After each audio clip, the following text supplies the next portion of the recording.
आ रहे हैं, चल रहे यार, चल बस कर यार।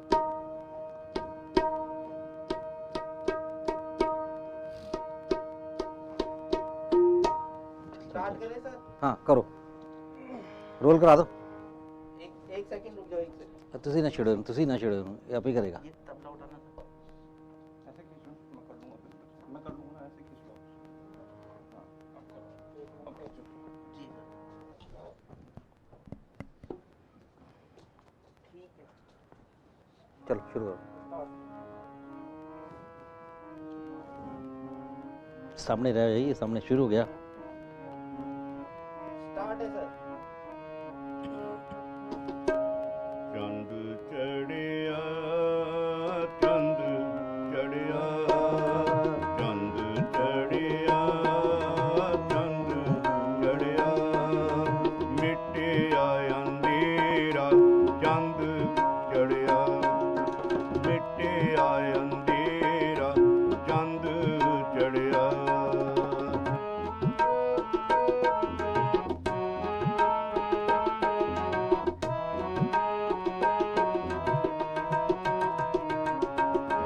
साधु संग सिखायो नाम, सर्व मनोरथ पूरन काम।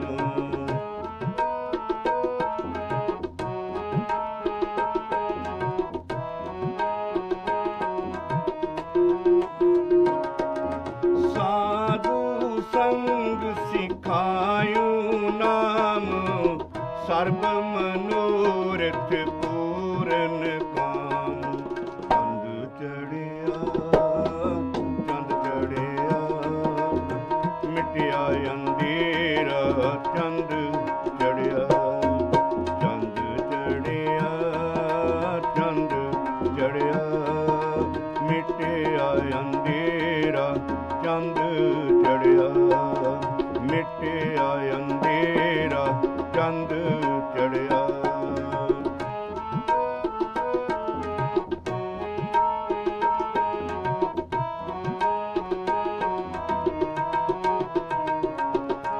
बुझ गई तृष्णा हमारी जस है आखाने, जप जप जीवा सारंग पाने।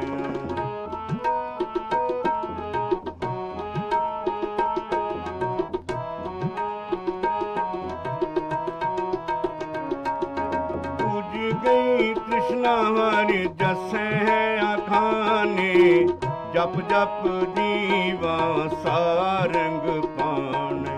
चंद चढ़िया, चंद चढ़िया, मिटिया अंधेरा, चंद चढ़िया, चंद चढ़िया, चंद चढ़िया, मिटिया अंधेरा, चंद चढ़िया, मिटिया अंधेरा, चंद चढ़िया।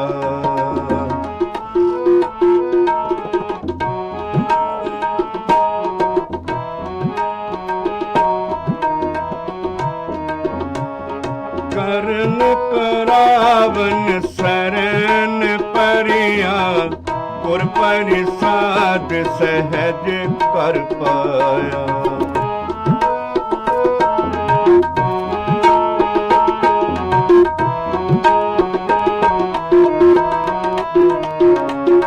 करन करावन शरण परिया, गुर परिसाद सहज कर पाया। गुर परिसाद सहज कर पाया, मिटिया अंधेरा, चंद चढ़िया, चंद चढ़िया, चंद चढ़िया, मिटिया अंधेरा, चंद चढ़िया, चंद चढ़िया, चंद चढ़िया, मिटिया अंधेरा, चंद चढ़िया, मिटिया अंधेरा, चंद चढ़िया।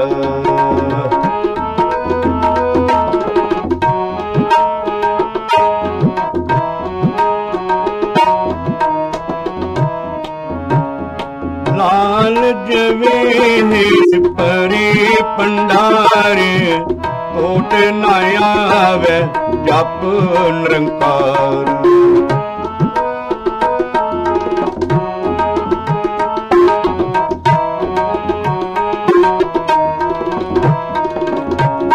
ਲਾਲ ਜਵੇ ਪਰੇ ਭੰਡਾਰ ਟੋਟ ਨਾ ਆਵੇ ਜਪ ਨਿਰੰਕਾਰ।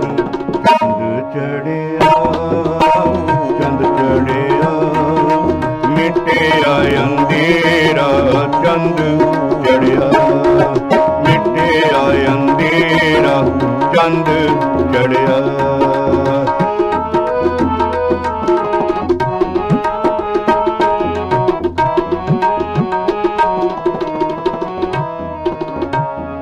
ਅੰਮ੍ਰਿਤ ਸ਼ਬਦ ਪੀਵੇ ਜਨ ਕੋਏ। ਨਾਨਕ ਤਾਕੀ ਪਰਮ ਗਤ ਹੋਏ।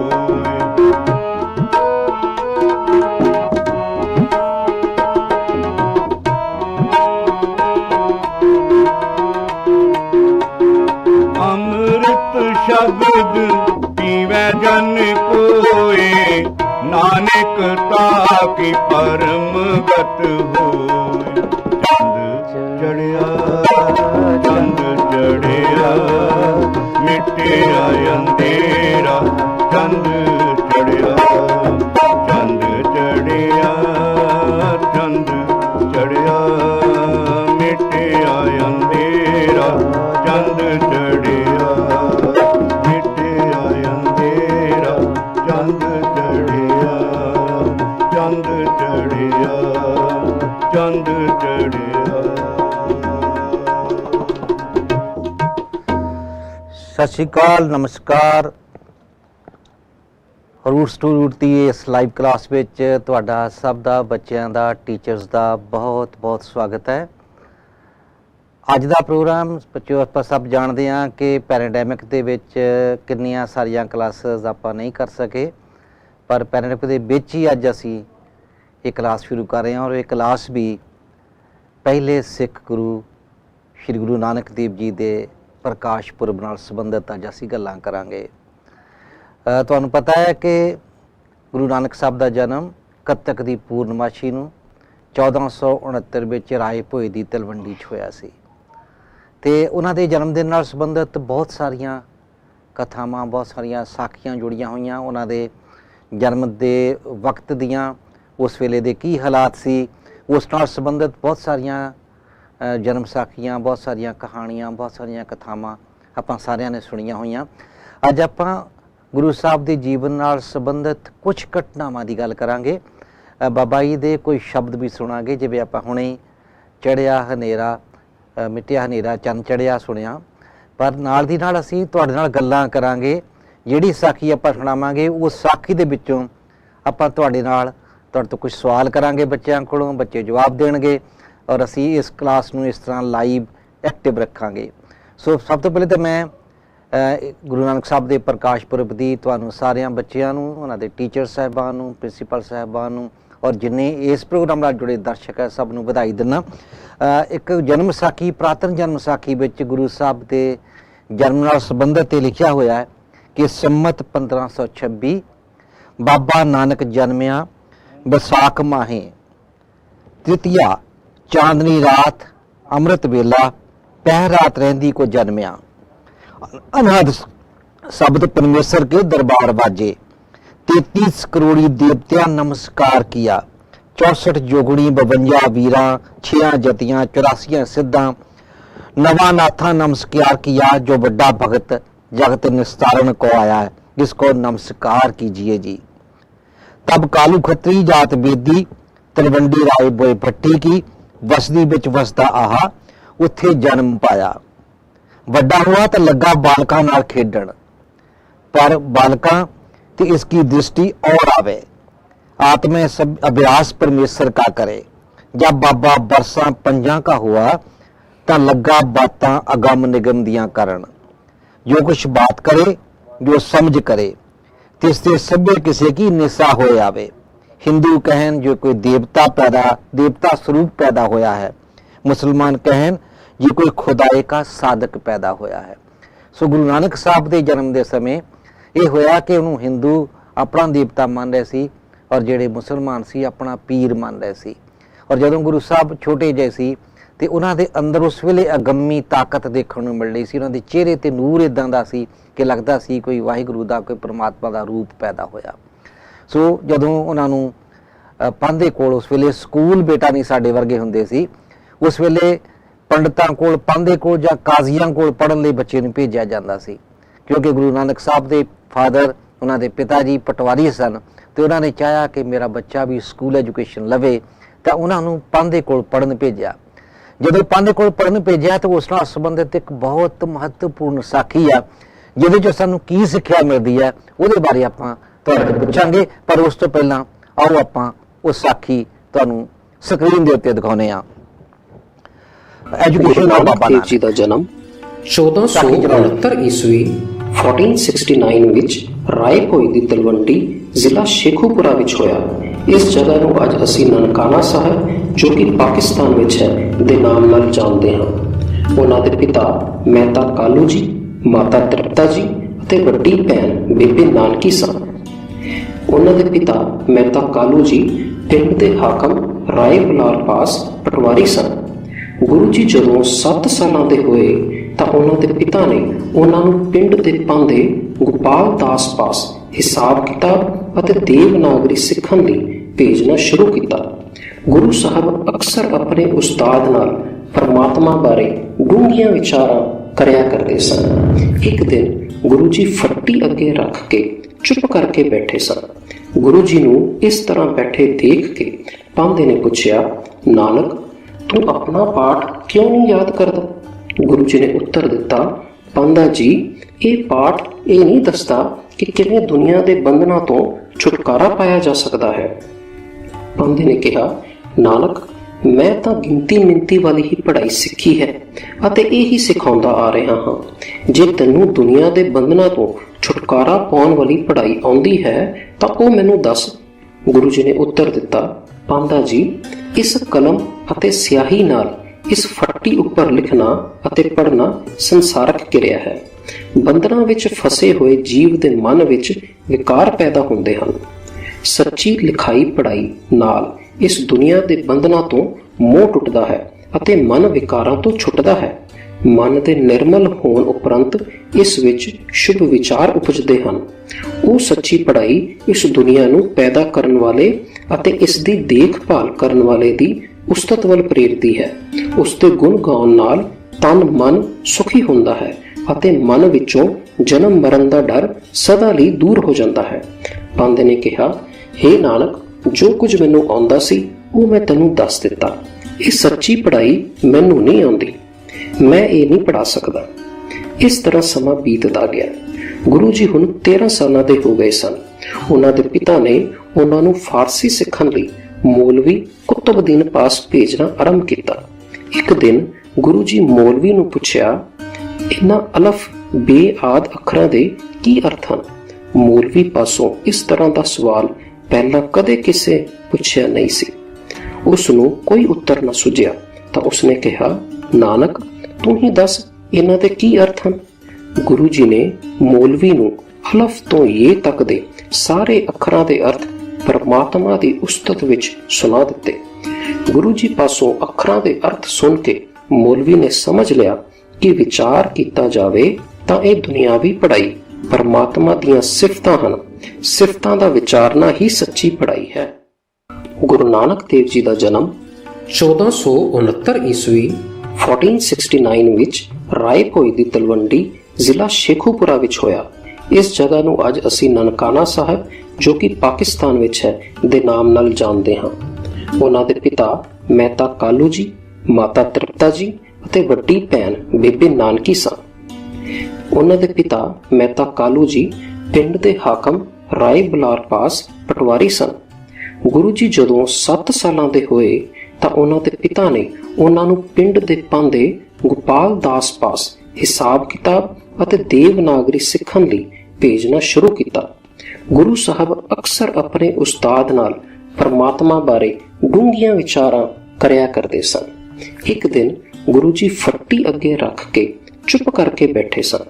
ਗੁਰੂ ਜੀ ਨੂੰ ਇਸ ਤਰ੍ਹਾਂ ਬੈਠੇ ਦੇਖ ਕੇ ਪਾਂਧੇ ਨੇ ਪੁੱਛਿਆ, ਨਾਨਕ, ਤੂੰ ਆਪਣਾ ਪਾਠ ਕਿਉਂ ਨਹੀਂ ਯਾਦ ਕਰਦਾ? ਗੁਰੂ ਜੀ ਨੇ ਉੱਤਰ ਦਿੱਤਾ, ਪਾਂਧਾ ਜੀ, ਇਹ ਪਾਠ ਇਹ ਨਹੀਂ ਦੱਸਦਾ ਕਿ ਕਿਵੇਂ ਦੁਨੀਆ ਦੇ ਬੰਧਨਾਂ ਤੋਂ ਛੁਟਕਾਰਾ ਪਾਇਆ ਜਾ ਸਕਦਾ ਹੈ। ਪਾਂਧੇ ਨੇ ਕਿਹਾ, ਨਾਨਕ, ਮੈਂ ਤਾਂ ਗਿਣਤੀ ਮਿੰਤੀ ਵਾਲੀ ਹੀ ਪੜ੍ਹਾਈ ਸਿੱਖੀ ਹੈ ਅਤੇ ਇਹ ਹੀ ਸਿਖਾਉਂਦਾ ਆ ਰਿਹਾ ਹਾਂ। ਜੇ ਤੈਨੂੰ ਦੁਨੀਆ ਦੇ ਬੰਧਨਾਂ ਤੋਂ ਛੁਟਕਾਰਾ ਪਾਉਣ ਵਾਲੀ ਪੜ੍ਹਾਈ ਆਉਂਦੀ ਹੈ ਤਾਂ ਉਹ ਮੈਨੂੰ ਦੱਸ। ਗੁਰੂ ਜੀ ਨੇ ਉੱਤਰ ਦਿੱਤਾ, ਪਾਂਧਾ ਜੀ, ਇਸ ਕਲਮ ਅਤੇ ਸਿਆਹੀ ਨਾਲ ਇਸ ਫੱਟੀ ਉੱਪਰ ਲਿਖਣਾ ਅਤੇ ਪੜ੍ਹਨਾ ਸੰਸਾਰਕ ਕਿਰਿਆ ਹੈ। ਬੰਧਨਾਂ ਵਿੱਚ ਫਸੇ ਹੋਏ ਜੀਵ ਦੇ ਮਨ ਵਿੱਚ ਵਿਕਾਰ ਪੈਦਾ ਹੁੰਦੇ ਹਨ। ਸੱਚੀ ਲਿਖਾਈ ਪੜ੍ਹਾਈ ਨਾਲ ਇਸ ਦੁਨੀਆ ਦੇ ਬੰਧਨਾਂ ਤੋਂ ਮੋਹ ਟੁੱਟਦਾ ਹੈ ਅਤੇ ਮਨ ਵਿਕਾਰਾਂ ਤੋਂ ਛੁੱਟਦਾ ਹੈ। ਮਨ ਦੇ ਨਿਰਮਲ ਹੋਣ ਉਪਰੰਤ ਇਸ ਵਿੱਚ ਸ਼ੁਭ ਵਿਚਾਰ ਉਪਜਦੇ ਹਨ। ਉਹ ਸੱਚੀ ਪੜ੍ਹਾਈ ਇਸ ਦੁਨੀਆ ਨੂੰ ਪੈਦਾ ਕਰਨ ਵਾਲੇ ਅਤੇ ਇਸ ਦੀ ਦੇਖਭਾਲ ਕਰਨ ਵਾਲੇ ਦੀ ਉਸਤਤ ਵੱਲ ਪ੍ਰੇਰਦੀ ਹੈ। ਉਸ ਦੇ ਗੁਣ ਗਾਉਣ ਨਾਲ ਤਨ ਮਨ ਸੁਖੀ ਹੁੰਦਾ ਹੈ ਅਤੇ ਮਨ ਵਿੱਚੋਂ ਜਨਮ ਮਰਨ ਦਾ ਡਰ ਸਦਾ ਲਈ ਦੂਰ ਹੋ ਜਾਂਦਾ ਹੈ। ਪਾਂਧੇ ਨੇ ਕਿਹਾ, ਹੇ ਨਾਨਕ, ਜੋ ਕੁਝ ਮੈਨੂੰ ਆਉਂਦਾ ਸੀ ਉਹ ਮੈਂ ਤੈਨੂੰ ਦੱਸ ਦਿੱਤਾ। ਇਹ ਸੱਚੀ ਪੜ੍ਹਾਈ ਮੈਨੂੰ ਨਹੀਂ ਆਉਂਦੀ, ਮੈਂ ਇਹ ਨਹੀਂ ਪੜ੍ਹਾ ਸਕਦਾ। ਇਸ ਤਰ੍ਹਾਂ ਸਮਾਂ ਬੀਤਦਾ ਗਿਆ। ਗੁਰੂ ਜੀ ਹੁਣ 13 ਸਾਲਾਂ ਦੇ ਹੋ ਗਏ ਸਨ। ਉਹਨਾਂ ਦੇ ਪਿਤਾ ਨੇ ਉਹਨਾਂ ਨੂੰ ਫਾਰਸੀ ਸਿੱਖਣ ਲਈ ਮੌਲਵੀ ਕੁਤਬਦੀਨ ਪਾਸ ਭੇਜਣਾ ਆਰੰਭ ਕੀਤਾ। ਇੱਕ ਦਿਨ ਗੁਰੂ ਜੀ ਮੌਲਵੀ ਨੂੰ ਪੁੱਛਿਆ, ਇਹਨਾਂ ਅਲਫ ਬੇ ਆਦਿ ਅੱਖਰਾਂ ਦੇ ਕੀ ਅਰਥ ਹਨ? ਮੌਲਵੀ ਪਾਸੋਂ ਇਸ ਤਰ੍ਹਾਂ ਦਾ ਸਵਾਲ ਪਹਿਲਾਂ ਕਦੇ ਕਿਸੇ ਪੁੱਛਿਆ ਨਹੀਂ ਸੀ। ਉਸ ਨੂੰ ਕੋਈ ਉੱਤਰ ਨਾ ਸੁਝਿਆ ਤਾਂ ਉਸਨੇ ਕਿਹਾ, ਨਾਨਕ, ਤੂੰ ਹੀ ਦੱਸ ਇਹਨਾਂ ਦੇ ਕੀ ਅਰਥ ਹਨ। ਗੁਰੂ ਜੀ ਨੇ ਮੌਲਵੀ ਨੂੰ ਅਲਫ ਤੋਂ ਯੇ ਤੱਕ ਦੇ ਸਾਰੇ ਅੱਖਰਾਂ ਦੇ ਅਰਥ ਪਰਮਾਤਮਾ ਦੀ ਉਸਤਤ ਵਿੱਚ ਸੁਣਾ ਦਿੱਤੇ। ਗੁਰੂ ਜੀ ਪਾਸੋਂ ਅੱਖਰਾਂ ਦੇ ਅਰਥ ਸੁਣ ਕੇ ਮੌਲਵੀ ਨੇ ਸਮਝ ਲਿਆ ਕਿ ਵਿਚਾਰ ਕੀਤਾ ਜਾਵੇ ਤਾਂ ਇਹ ਦੁਨਿਆਵੀ ਪੜ੍ਹਾਈ ਪਰਮਾਤਮਾ ਦੀਆਂ ਸਿਫਤਾਂ ਹਨ। ਸਿਫਤਾਂ ਦਾ ਵਿਚਾਰਨਾ ਹੀ ਸੱਚੀ ਪੜ੍ਹਾਈ ਹੈ। ਗੁਰੂ ਨਾਨਕ ਦੇਵ ਜੀ ਦਾ ਜਨਮ 1469।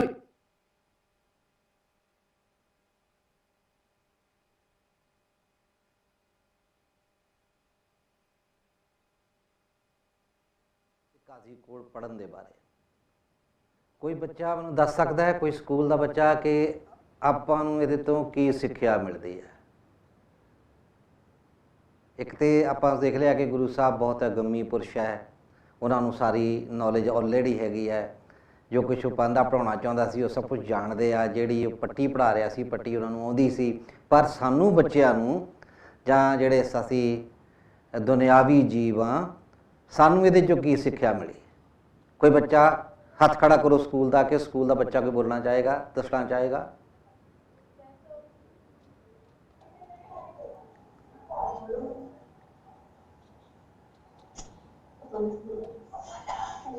ਹਾਂਜੀ ਹਾਂਜੀ बेटा बोलो जी। विशाल चंद, विशाल चंद केड़ा स्कूल है? बच्चा बच... अच्छा स्कूल। हेलो। हाँ बोलो बच्चे, बैठो बोलो। हेलो। जी जी, लाडवाली रोड जलंधर तो बच्चा है विशाल। मैडम इन्हां दे कोल माइक लैके जाओ, बच्चा बच्चे नूं टीवी दे कोल करो, बच्चे नूं टीवी दे नेड़े लैके जाओ।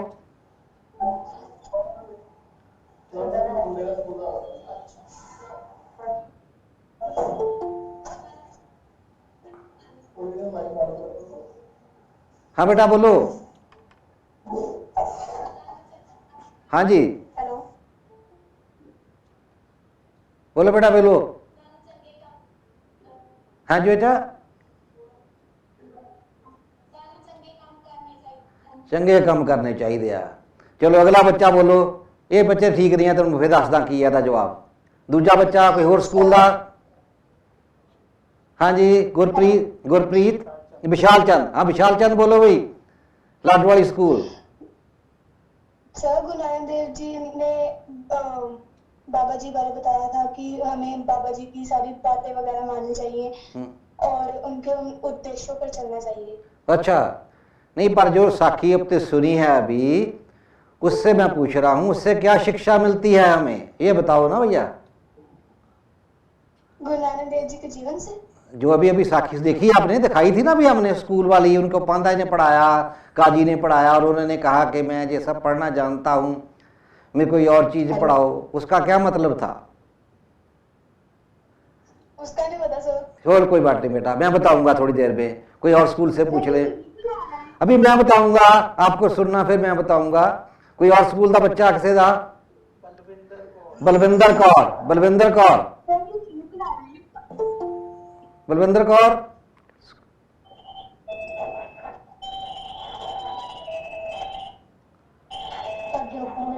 बोलो बलविंदर कौर।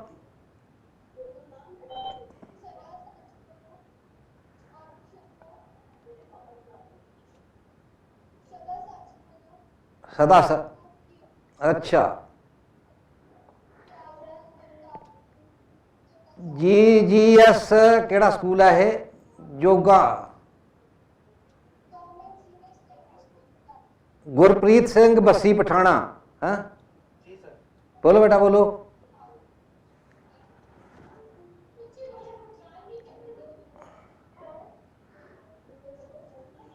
चलो मैं दसदा बेटा, हुण मैं दसदा, हुण मेरी गल सुनो सारे बच्चे मेरी गल सुनो, मैं दस दिया दा की मतलब है। तुसी बेटा इदा, पहली गल तो सारे टीचर साहबान नूं मेरी बेनती आ कि जदों बच्चा कोई गल करना चाहे तो उन्होंने टीवी के कोल लैके जाओ, क्योंकि उत्थों दी आवाज़ साडे तक पहुँचती है। जदों बच्चा बेंच ते जां कुर्सी ते बैठा दूर, तो उसकी आवाज़ साडे तक नहीं आ रही। सो अगे तो जिहड़ा बच्चा बोलेगा उन्होंने तुसीं टीवी के कोल लैके आओ, उत्थों बच्चे की शक्ल भी ठीक नज़र आती है और बच्चे की आवाज़ भी साडे तक पहुँचती है। और इसका मतलब ये सी कि गुरु नानक साहब ने जो कहा, ਉਹਦਾ मतलब सी कि जो असी पढ़ाई करते हैं, जो विद्या स्कूल चों शिक्षा लेने वो सिर्फ नॉलेज बेस्ड है।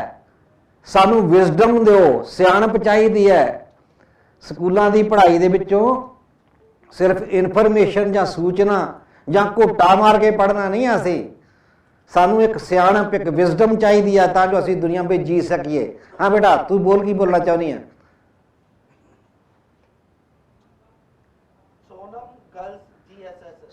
सोनम,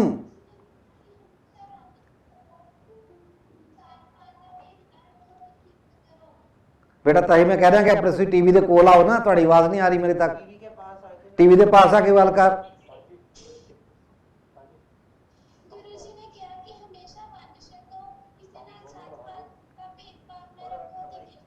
वो तो बेटा बाद च गल्लां कर रही सी, तो पहले गल्लां करन लग गई है। मैं तो साखी चो सवाल पूछा सी तो ठीक है। चलो हम अगली आप गल करते हैं। एक होर साखी है गुरु साहब के बारे। वो साखी है कि गुरु साहब मझां चराउण जाते हैं। सारे ने सुनी है ना, बच्चों ने किन किन सुनी? हथ खड़े करो पहले। मझियां चराउण वाली साखी सुनी किसी ने गुरु साहब वाली? नहीं सुनी। अच्छा, बाबा जी के जीवन बारे सारिया किताबां च लेख है जिहड़े तुसीं पढ़दे हो, तुहानूं भी नहीं पढ़िया लगता। गुरु नानक साहब मझियां चराउण जाते ते आप वो भगती च लग जाते उन्हां दियां मझियां किसी किसान का खेत खा जांदियां, सारा चारा चर जांदियां, वो खेत उजड़ जाता है। और उस तो बाद गुरु साहब ने की हुंदा है, वो साखी दी पहलों आपां देखते हैं, फिर तुहानूं उहदे बारे गल करांगे। असीं सिखाओ जी, अगली साखी सुनाओ। Taking cows to the field. बचपन से ही धन गुरु नानक देव महाराज जी के आध्यात्मिकता की ओर झुकाव को देखकर उनके पिता कालू परेशान रहने लगे एवं उन्हें भैंसे चराने का काम दे दिया गया।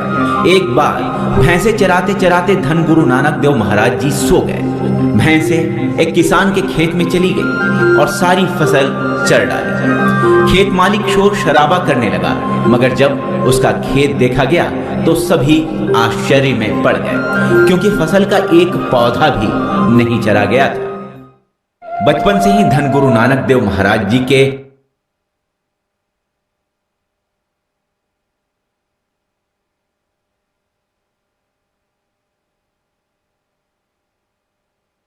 गए उत्थे, उन्होंने देखा कि खेत तो दोबारा हरा हो गया। और ये विचों सानू की मिलिया सीखण नूं? कोई बच्चा बोलेगा? किस स्कूल का बच्चा दसूगा?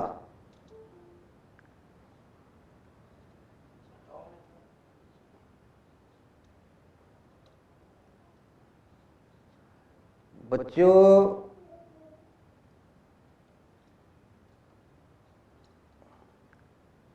हाँ भाई सर क्वेश्चन रिपीट कर दो। हाँ बेटा इस ਇਹਦੇ ਵਿੱਚ ਇਹ ਹੋਇਆ ਕਿ ਆਪਾਂ ਇਹ ਦੇਖਣਾ ਕਿ ਜਿਹੜੀ ਹਰ ਗੁਰੂ ਨਾਨਕ ਸਾਹਿਬ ਦੇ ਜੀਵਨ ਨਾਲ ਜੁੜੀ ਹੋਈ ਹਰ ਸਾਖੀ ਆ ਹਰ ਕਥਾ ਆ ਉਹਦੇ ਵਿੱਚੋਂ ਕੁਛ ਨਾ ਕੁਛ ਸਿੱਖਣ ਨੂੰ ਮਿਲਦਾ ਹੈ। ਇਹਦੇ ਵਿੱਚ ਕੀ ਸਿੱਖਣ ਨੂੰ ਆਪਾਂ ਮਿਲਿਆ ਕਿ ਖੇਤ ਹਰਿਆ ਹੋ ਗਿਆ ਔਰ ਮੱਝਾਂ ਨੇ ਖੇਤ ਖਾਧਾ ਔਰ ਖੇਤ ਹਰਿਆ ਹੋ ਗਿਆ। ਇਹਦੇ ਵਿੱਚੋਂ ਸਾਨੂੰ ਕੀ ਕੁਛ ਸਿੱਖਣ ਨੂੰ ਮਿਲਿਆ? ਜੇ ਆਪਾਂ ਬੱਚਿਆਂ ਵਾਂਗ ਸਿੱਖਣਾ ਹੋਵੇ ਤਾਂ ਕੀ ਸਿੱਖੀਏ ਅਸੀਂ?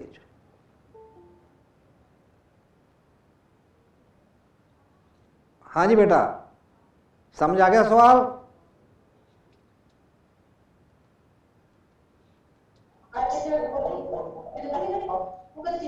बरनाला स्कूल का बच्चा बरनाला स्कूल बेटा उठ के टीवी सामने आओ, पहले उठ के टीवी के कोल आओ। जिस बच्चे ने पूछना टीवी के कोल आओ फिर बोलो। हाँ जी बच्चे बोलो बेटा बोलो।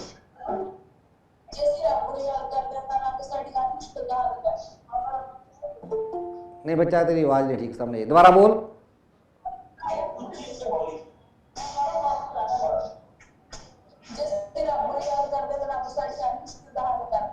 ठीक है चलो होर बच्चा कोई?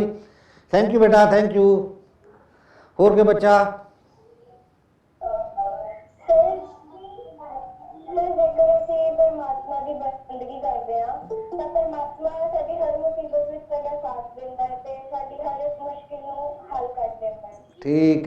ठीक है होर बच्चा कोई?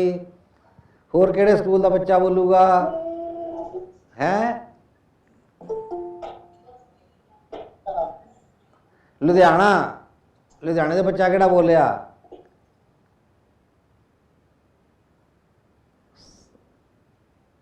नहीं तुहाडे च कोई नहीं बोलेगा लुधियाने वाले हो?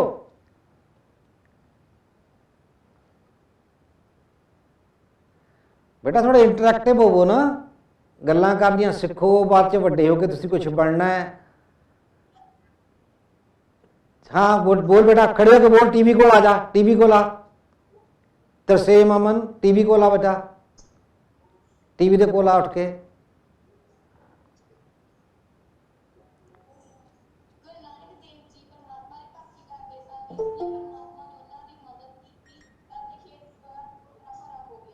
हाँ की सिखण नूं मिलिया चों?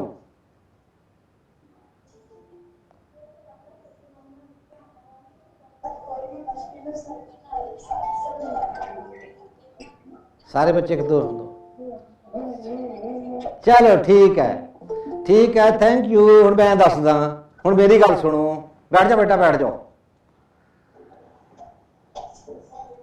आपां सियाणे तुहाड़ियां दादियां नानियां तुहाड़ियां मां बच्चों की मम्मियां तुहाड़ियां सारियां दसदियां होणियां ना, गल कहंदियां होणियां कि जदों भी कोई परमात्मा जीव पैदा करता है, जीव जिहड़ा भी पैदा करता है सिर्फ इंसान नहीं तो परमात्मा उहदे खाण दा इंतजाम भी नाल करता है। सो किसी भी वस्तु उत्ते किसी दी मोनोपली नहीं हो सकती, इजारेदारी नहीं हो सकती, मोनोपलाइज नहीं करना किसी चीज़ नूं। ते जदों तुसीं दान करदे हो, किसी नूं खुआउंदे हो, जे तुहाडे कोल रब ने बहुता दिता है तुसीं किसी नूं दिंदे होगा तो तुहाडा भंडारे होर भरदे आ, तुहाडी जेब विच होर पैसे आउंदे आ, तुहाडे होर अनाज तुहाडे कोल आएगा जे तुसीं भुखिया नूं खुआओगे तां। इस वास्ते उस खेत का किहड़ा दोबारा खेत है वो उजड़न तो बाद दोबारा हरिया भरिया हो गया। समझ आई? ठीक है ना? चलो आप बाबा जी का एक शब्द होर सुनते हैं, जब तक तुसीं होर तैयारी करो, अपने टीचर साहबान नूं पुछो। मैं अगली गल फिर करूँगा, फिर आपां जिहड़ा हैगा आ फिर सवाल पुछदे हैं। एक पहले शब्द होर सुनिए बाबा जी का, बाणी का शब्द सुनिए।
ਚਰਨ ਧੋਏ ਰਹਿ ਰਾਸ ਕਰ ਚਰਨ ਮਿਟ ਸਿੱਖਾਂ ਪਿਲਾਇਆ ਚਰਨ ਮਿਟ ਸਿੱਖਾਂ ਪਿਲਾਇਆ ਨਾਨਕ ਆਇਆ ਗੁਰੂ ਨਾਨਕ ਆਇਆ ਕਲ ਤਾਰਨ ਗੁਰੂ ਨਾਨਕ ਆਇਆ ਨਾਨਕ ਆਇਆ ਗੁਰੂ ਨਾਨਕ ਆਇਆ ਕਲ ਤਾਰਨ ਗੁਰੂ ਨਾਨਕ ਆਇਆ ਕਲ ਤਾਰਨ ਗੁਰੂ ਨਾਨਕ ਆਇਆ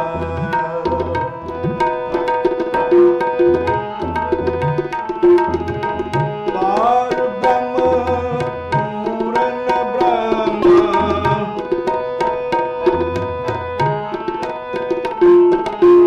ਪਾਰ ਬ੍ਰਹਮ ਪੂਰਨ ਬ੍ਰਹਮ ਕਲਯੁਗ ਅੰਦਰ ਇੱਕ ਦਿਖਾਇਆ ਕਲਯੁਗ ਅੰਦਰ ਇੱਕ ਦਿਖਾਇਆ ਚਾਰੇ ਪੈਰ ਧਰਮ ਦੇ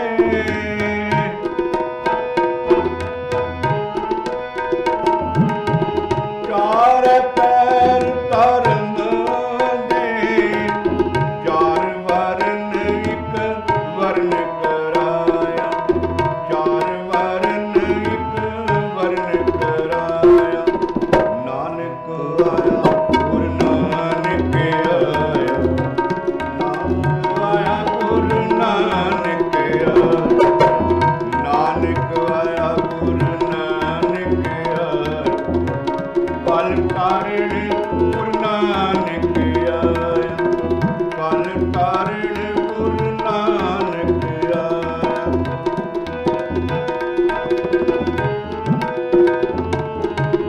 ਰਾਣ ਰੰਗ ਬਰਾਬਰੀ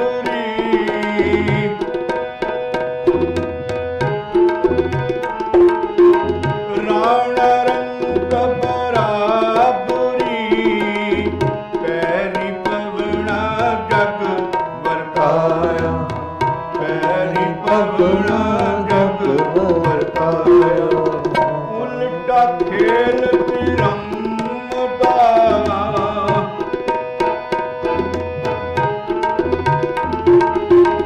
ਉਲਟਾ ਖੇਲ ਤਿਰੰਮ ਦਾ ਪੈਰਾਂ ਉੱਪਰ ਸੀਸ ਨਿਵਾਇਆ ਪੈਰਾਂ ਉੱਪਰ ਸੀਸ ਨਿਵਾਇਆ ਨਾਨਕ ਆਇਆ ਗੁਰੂ ਨਾਨਕ ਆਇਆ ਨਾਨਕ ਆਇਆ ਗੁਰੂ ਨਾਨਕ ਆਇਆ ਨਾਨਕ ਆਇਆ ਗੁਰੂ ਨਾਨਕ ਆਇਆ ਕਲ ਤਾਰਨ ਗੁਰੂ ਨਾਨਕ ਆਇਆ ਕਲ ਤਾਰਨ ਗੁਰੂ ਨਾਨਕ ਆਇਆ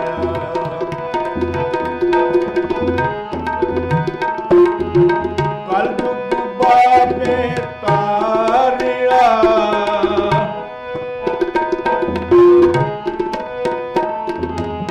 ਕਲ ਯੁਗ ਬਾਬੇ ਤਾਰਿਆ ਸਤਨਾਮ ਪੜ ਮੰਤਰ ਸੁਣਾਇਆ ਸਤਨਾਮ ਪੜ ਮੰਤਰ ਸੁਣਾਇਆ ਕਲ ਤਾਰਨ ਗੁਰੂ ਨਾਨਕ ਆਇਆ ਕਲ ਤਾਰਨ ਗੁਰੂ ਨਾਨਕ ਆਇਆ ਕਲ ਤਾਰਨ ਗੁਰੂ ਨਾਨਕ ਆਇਆ ਕਲ ਤਾਰਨ ਗੁਰੂ ਨਾਨਕ ਆਇਆ ਨਾਨਕ ਆਇਆ ਗੁਰੂ ਨਾਨਕ ਆਇਆ ਨਾਨਕ ਆਇਆ ਗੁਰੂ ਨਾਨਕ ਆਇਆ ਕਲ ਤਾਰਨ ਗੁਰੂ ਨਾਨਕ ਆਇਆ ਕਲ ਤਾਰਨ ਗੁਰੂ ਨਾਨਕ ਆਇਆ ਨਾਨਕ ਆਇਆ ਗੁਰੂ ਨਾਨਕ ਆਇਆ ਨਾਨਕ ਆਇਆ ਗੁਰੂ ਨਾਨਕ ਆਇਆ ਕਲ ਤਾਰਨ ਗੁਰੂ ਨਾਨਕ ਆਇਆ ਤਾਰਨ ਗੁਰੂ ਨਾਨਕ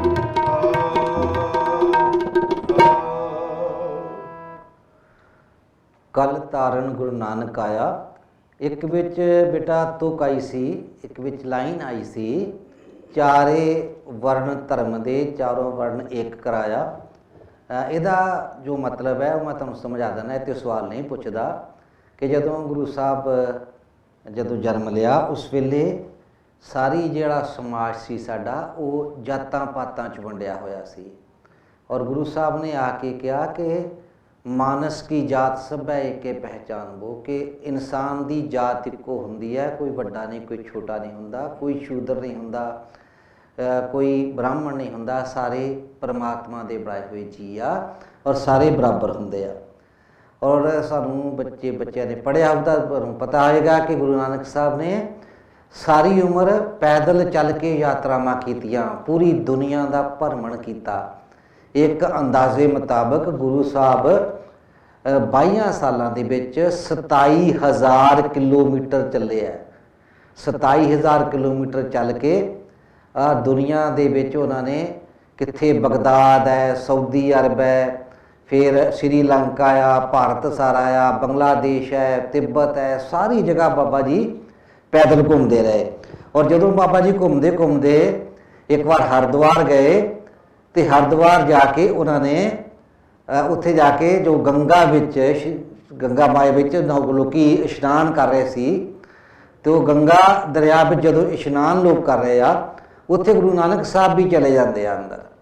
ਔਰ ਲੋਕ ਜਿਹੜੇ ਹੈਗੇ ਆ ਖਾਸ ਕਰਕੇ ਬ੍ਰਾਹਮਣ ਲੋਕ ਉਸ ਵੇਲੇ ਗੰਗਾ ਦੇ ਵਿੱਚੋਂ ਜਦੋਂ ਸੂਰਜ ਚੜ੍ਹਦੇ ਆ ਉਹਨੂੰ ਸੂਰਜ ਨੂੰ ਪਾਣੀ ਦੇ ਰਹੇ ਸੀ, ਜੋ ਬਹੁਤ ਸਾਡੀ ਪੁਰਾਣੀ ਪ੍ਰਥਾ ਆ ਕਿ ਸੂਰਜ ਨੂੰ ਪਾਣੀ ਦੇ ਰਹੇ ਸੀ। ਔਰ ਗੁਰੂ ਸਾਹਿਬ ਨੇ ਉਹਨਾਂ ਵੱਲ ਪਿੱਠ ਕਰਕੇ ਦੂਜੇ ਪਾਸੇ ਨੂੰ ਪਾਣੀ ਪਾਉਣਾ ਸ਼ੁਰੂ ਕਰ ਦਿੱਤਾ ਤੇ ਲੋਕੀ ਪੰਡਤ ਬੜੇ ਹੈਰਾਨ ਹੋਏ। ਔਰ ਜਦੋਂ ਪੰਡਤ ਹੈਰਾਨ ਹੋਏ ਤਾਂ ਉਹਦੇ ਬਾਬਤ ਇੱਕ ਸਾਖੀ ਹੈ, ਜਿਹੜੀ ਸਾਖੀ ਮੈਂ ਚਾਹੁੰਦਾ ਕਿ ਤੁਸੀਂ ਦੇਖੋ ਤੇ ਫਿਰ ਆਪਾਂ ਪੁੱਛਦੇ ਹਾਂ ਕਿ ਇਸ ਸਾਖੀ ਦੇ ਵਿੱਚੋਂ ਸਾਨੂੰ ਕੀ ਸਿੱਖਣ ਨੂੰ ਮਿਲਦਾ ਹੈ ਜਾਂ ਬਾਬਾ ਜੀ ਸਾਨੂੰ ਇਹਦੇ ਸਾਖੀ ਦੇ ਰਾਹੀਂ ਕੀ ਦੱਸਣਾ ਚਾਹੁੰਦੇ ਸੀ। ਸੋ ਅਗਲੀ ਸਾਖੀ ਸੁਣਾਓ ਜੀ, ਹਰਿਦੁਆਰ ਵਾਲੀ ਸਾਖੀ ਲਗਾਓ ਜੀ। ਗੁਰੂ ਜੀ ਭਾਈ ਮਰਦਾਨੇ ਨਾਲ ਹਰਿਦੁਆਰ ਪੁੱਜੇ, ਜਿੱਥੇ ਹਿੰਦੂ ਆਪਣੇ ਬਜ਼ੁਰਗਾਂ ਦੇ ਅਸਥ ਗੰਗਾ ਦਰਿਆ ਵਿੱਚ ਪਹੁੰਚ ਜਾਂਦੇ ਹਨ। ਉਹਨਾਂ ਨੂੰ ਭਰੋਸਾ ਹੈ ਕਿ ਜਿਸ ਦੇ ਅਸਥ ਗੰਗਾ ਵਿੱਚ ਪਾਏ ਜਾਣ ਉਹ ਸਦਾ ਲਈ ਸਵਰਗ ਵਿੱਚ ਰਹਿੰਦਾ ਹੈ। ਗੁਰੂ ਜੀ ਨੇ ਗੰਗਾ ਦਰਿਆ ਵਿੱਚ ਹਜ਼ਾਰਾਂ ਹੀ ਔਰਤਾਂ ਅਤੇ ਮਰਦਾਂ ਨੂੰ ਇਸ਼ਨਾਨ ਕਰਦੇ ਹੋਏ ਦੇਖਿਆ। ਉਹਨਾਂ ਨੇ ਵੀ ਆਪਣੇ ਕੱਪੜੇ ਉਤਾਰ ਕੇ ਭਾਈ ਮਰਦਾਨੇ ਨੂੰ ਸੌਂਪ ਦਿੱਤੇ ਅਤੇ ਆਪ ਨਹਾਉਣ ਲਈ ਦਰਿਆ ਵਿੱਚ ਉਤਰ ਗਏ। ਗੰਗਾ ਵਿੱਚ ਇਸ਼ਨਾਨ ਕਰਨ ਵਾਲੇ ਹੱਥਾਂ ਨਾਲ ਦਰਿਆ ਦਾ ਪਾਣੀ ਪੂਰਬ ਵੱਲ ਸੁੱਟਦੇ ਸਨ। ਗੁਰੂ ਜੀ ਨੇ ਪੱਛਮ ਵੱਲ ਪਾਣੀ ਸੁੱਟਣਾ ਸ਼ੁਰੂ ਕਰ ਦਿੱਤਾ। ਪੂਰਬ ਵੱਲ ਪਾਣੀ ਸੁੱਟਣ ਵਾਲੇ ਗੁਰੂ ਜੀ ਨੂੰ ਪੱਛਮ ਵੱਲ ਪਾਣੀ ਸੁੱਟਦਾ ਦੇਖ ਕੇ ਬਹੁਤ ਹੈਰਾਨ ਹੋਏ। ਉਹਨਾਂ ਵਿੱਚੋਂ ਇੱਕ ਨੇ ਹਿੰਮਤ ਕਰਕੇ ਗੁਰੂ ਜੀ ਨੂੰ ਪੁੱਛਿਆ, ਭਾਈ ਤੂੰ ਹਿੰਦੂ ਹੈ ਜਾਂ ਮੁਸਲਮਾਨ? ਤੈਨੂੰ ਇਹ ਵੀ ਨਹੀਂ ਪਤਾ ਕਿ ਪਾਣੀ ਪੂਰਬ ਵੱਲ ਸੁੱਟਿਆ ਜਾਂਦਾ ਹੈ? ਗੁਰੂ ਜੀ ਨੇ ਪਾਣੀ ਸੁੱਟਣਾ ਬੰਦ ਕਰਕੇ ਸਵਾਲ ਕਰਨ ਵਾਲੇ ਨੂੰ ਪੁੱਛਿਆ, ਭਾਈ ਇਹ ਪਾਣੀ ਪੂਰਬ ਵੱਲ ਕਿਉਂ ਸੁੱਟਿਆ ਜਾਂਦਾ ਹੈ? ਉਸਨੇ ਉੱਤਰ ਦਿੱਤਾ, ਤੈਨੂੰ ਇਹ ਵੀ ਨਹੀਂ ਪਤਾ ਕਿ ਸਾਡੇ ਪਿੱਤਰ ਦੇਵ ਲੋਕ ਵਿੱਚ ਰਹਿੰਦੇ ਹਨ, ਅਸੀਂ ਉਹਨਾਂ ਨੂੰ ਪਾਣੀ ਦਿੰਦੇ ਹਾਂ। ਗੁਰੂ ਜੀ ਨੇ ਅੱਗੋਂ ਫਿਰ ਉਸ ਭਾਈ ਨੂੰ ਪੁੱਛਿਆ, ਤੁਹਾਡੇ ਪਿੱਤਰ ਹਰਿਦੁਆਰ ਤੋਂ ਕਿੰਨੀ ਦੂਰ ਹਨ? ਉਸਨੇ ਉੱਤਰ ਦਿੱਤਾ, ਸੂਰਜ ਤੋਂ ਪਰੇ ਲੱਖਾਂ ਮੀਲ ਦੂਰ ਦੇਵ ਲੋਕ ਵਿੱਚ ਰਹਿੰਦੇ ਹਨ। ਗੁਰੂ ਜੀ ਨੇ ਕਿਹਾ ਕਿ ਇਹ ਤੁਹਾਡਾ ਸੁੱਟਿਆ ਪਾਣੀ ਉਹਨਾਂ ਤੱਕ ਪੁੱਜ ਜਾਂਦਾ ਹੈ? ਉਸਨੇ ਉੱਤਰ ਦਿੱਤਾ, ਬ੍ਰਾਹਮਣ ਤਾਂ ਇਹੀ ਕਹਿੰਦੇ ਹਨ ਕਿ ਸਾਡਾ ਸੁੱਟਿਆ ਪਾਣੀ ਉਹਨਾਂ ਕੋਲ ਪੁੱਜ ਜਾਂਦਾ ਹੈ, ਉਹਨਾਂ ਦੀ ਪਿਆਸ ਬੁੱਝ ਜਾਂਦੀ ਹੈ। ਜੇ ਅਸੀਂ ਪਾਣੀ ਨਾ ਸੁੱਟੀਏ ਤਾਂ ਉਹ ਪਿਆਸ ਨਾਲ ਤੜਫਦੇ ਰਹਿੰਦੇ ਹਨ। ਗੁਰੂ ਜੀ ਨੇ ਉਸ ਦਾ ਇਹ ਉੱਤਰ ਸੁਣ ਕੇ ਬੜੀ ਤੇਜ਼ ਪਾਣੀ ਪੱਛਮ ਵੱਲ ਸੁੱਟਣਾ ਸ਼ੁਰੂ ਕਰ ਦਿੱਤਾ। ਉਸ ਭਾਈ ਨੇ ਗੁਰੂ ਜੀ ਨੂੰ ਫਿਰ ਪੁੱਛਿਆ, ਤੂੰ ਪੱਛਮ ਵੱਲ ਪਾਣੀ ਕਿਉਂ ਸੁੱਟਦਾ ਹੈ? ਪਿੱਤਰ ਤਾਂ ਸੂਰਜ ਲੋਕ ਤੋਂ ਪਰੇ ਪੂਰਬ ਵੱਲ ਹਨ। ਗੁਰੂ ਜੀ ਨੇ ਕਿਹਾ, ਮੇਰੇ ਪਿੱਤਰ ਪਿਆਸ ਨਾਲ ਨਹੀਂ ਮਰ ਰਹੇ, ਪਰ ਮੇਰੇ ਖੇਤ ਪੰਜਾਬ ਵਿੱਚ ਮੀਂਹ ਦੇ ਘਾਟੇ ਕਾਰਨ ਸੁੱਕ ਰਹੇ ਹਨ, ਮੈਂ ਉਹਨਾਂ ਨੂੰ ਪਾਣੀ ਦੇ ਰਿਹਾ ਹਾਂ। ਉਸ ਭਾਈ ਨੇ ਕਿਹਾ, ਇਹ ਤੇਰਾ ਸੁੱਟਿਆ ਪਾਣੀ ਪੰਜਾਬ ਵਿੱਚ ਕਿਵੇਂ ਪੁੱਜ ਸਕਦਾ ਹੈ? ਗੁਰੂ ਜੀ ਨੇ ਕਿਹਾ, ਜੇ ਤੁਹਾਡਾ ਸੁੱਟਿਆ ਪਾਣੀ ਲੱਖਾਂ ਮੀਲ ਦੂਰ ਪਿੱਤਰਾਂ ਕੋਲ ਪੁੱਜ ਸਕਦਾ ਹੈ ਤਾਂ ਕਿ ਇਹ ਮੇਰਾ ਸੁੱਟਿਆ ਪਾਣੀ 200 ਮੀਲ ਦੂਰ ਨਹੀਂ ਪੁੱਜ ਸਕਦਾ? ਜਿਨ੍ਹਾਂ ਨੂੰ ਗੁਰੂ ਜੀ ਦੇ ਦੱਸਣ ਦੀ ਸਮਝ ਪੈ ਗਈ ਉਹਨਾਂ ਨੂੰ ਪਤਾ ਲੱਗ ਗਿਆ ਕਿ ਇਹ ਹੱਥਾਂ ਨਾਲ ਸੁੱਟਿਆ ਪਾਣੀ ਮੁੜ ਦਰਿਆ ਵਿੱਚ ਪੈ ਜਾਂਦਾ ਹੈ। ਉਹਨਾਂ ਪਾਣੀ ਸੁੱਟਣਾ ਛੱਡ ਦਿੱਤਾ, ਪਰ ਜਿਨ੍ਹਾਂ ਨੂੰ ਸਮਝ ਨਹੀਂ ਪਈ ਉਹ ਪਾਣੀ ਹੁਣ ਤੱਕ ਪੂਰਬ ਵੱਲ ਸੁੱਟਦੇ ਆ ਰਹੇ ਹਨ। ਇਸ ਸਾਖੀ ਵਿੱਚ ਗੁਰੂ ਸਾਹਿਬ ਸਾਨੂੰ ਵਿਅੰਗਮਈ ਢੰਗ ਨਾਲ ਵਿਗਿਆਨਕ ਸੋਚ ਰੱਖਣ ਦੀ ਪ੍ਰੇਰਨਾ ਦਿੰਦੇ ਹਨ। ਜੇ ਸੂਰਜ ਵੱਲ ਸੁੱਟਿਆ ਪਾਣੀ ਪਿੱਤਰ ਲੋਕ ਤੱਕ ਨਹੀਂ ਪੁੱਜ ਸਕਦਾ ਤੇ ਭਾਈ ਜੀ ਦੁਆਰਾ ਕਰਵਾਏ ਅਖੰਡ ਪਾਠਾਂ ਦਾ ਫਲ ਸਾਨੂੰ ਕਿਵੇਂ ਮਿਲ ਜਾਵੇਗਾ? ਸਿੱਖ ਨੇ ਪੁਜਾਰੀ ਦੇ ਆਖੇ ਲੱਗ ਕੇ ਕੋਈ ਵੀ ਐਸਾ ਕਰਮਕਾਂਡ ਨਹੀਂ ਕਰਨਾ ਜੋ ਪਰਮਾਤਮਾ ਦੇ ਬਣਾਏ ਕੁਦਰਤੀ ਨਿਯਮਾਂ ਦੇ ਖਿਲਾਫ ਹੋਵੇ।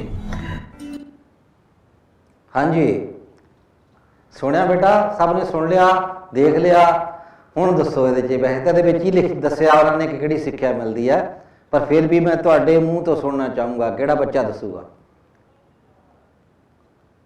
ਹਾਂਜੀ, ਕਿਹੜਾ ਸਕੂਲ ਦਾ ਬੱਚਾ ਅੱਗੇ ਆਏਗਾ? पूनम शर्मा? नहीं। हाँ, आओ बेटा, आओ। केड़ा है? GSS जोगा गर्ल्स स्कूल।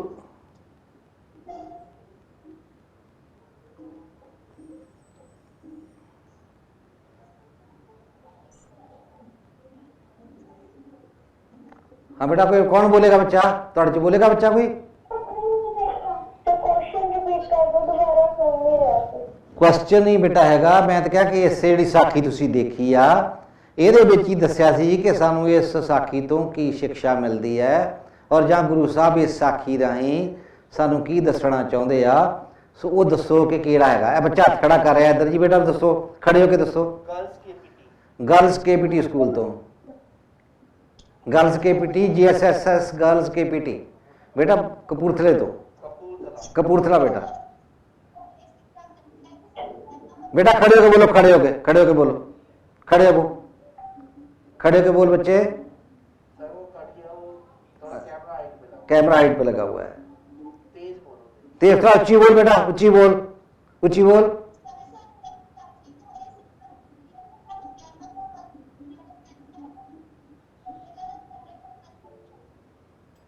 चलो ठीक है, और बच्चा बोले, कोई और बच्चा?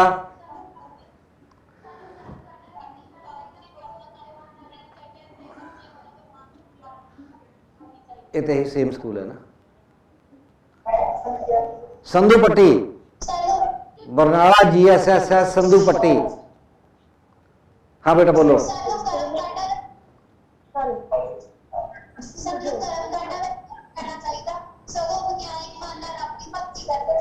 ठीक है बेटा, ठीक है। ए बच्चा बोलो, बोल बेटा, बोल, तुसी बोलो, बोल बेटा।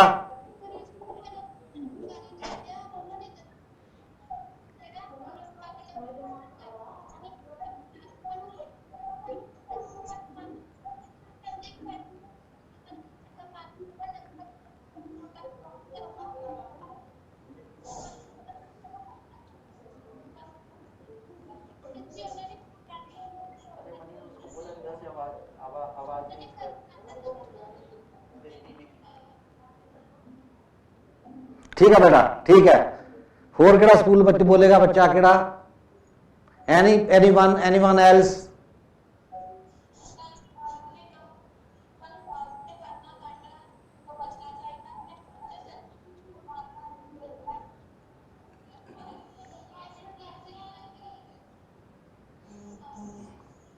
चलो और मैं दस।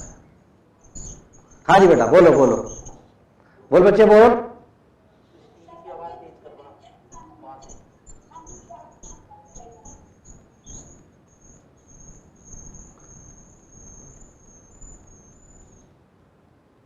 म्यूजिक मुक्तसर स्कूल का बच्चा, मुक्तसर तो वेट बोलो भाई, बच्ची बच्ची बोलना चाहती मुक्तसर स्कूल तो।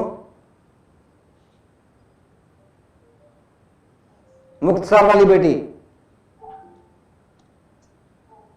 This one.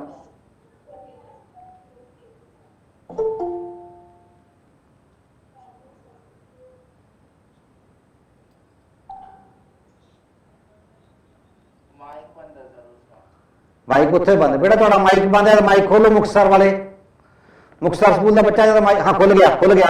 हाँ बेटा बोलो, बोल बेटा, बोल बच्चे बोल। हाँ बोल बेटा बोल।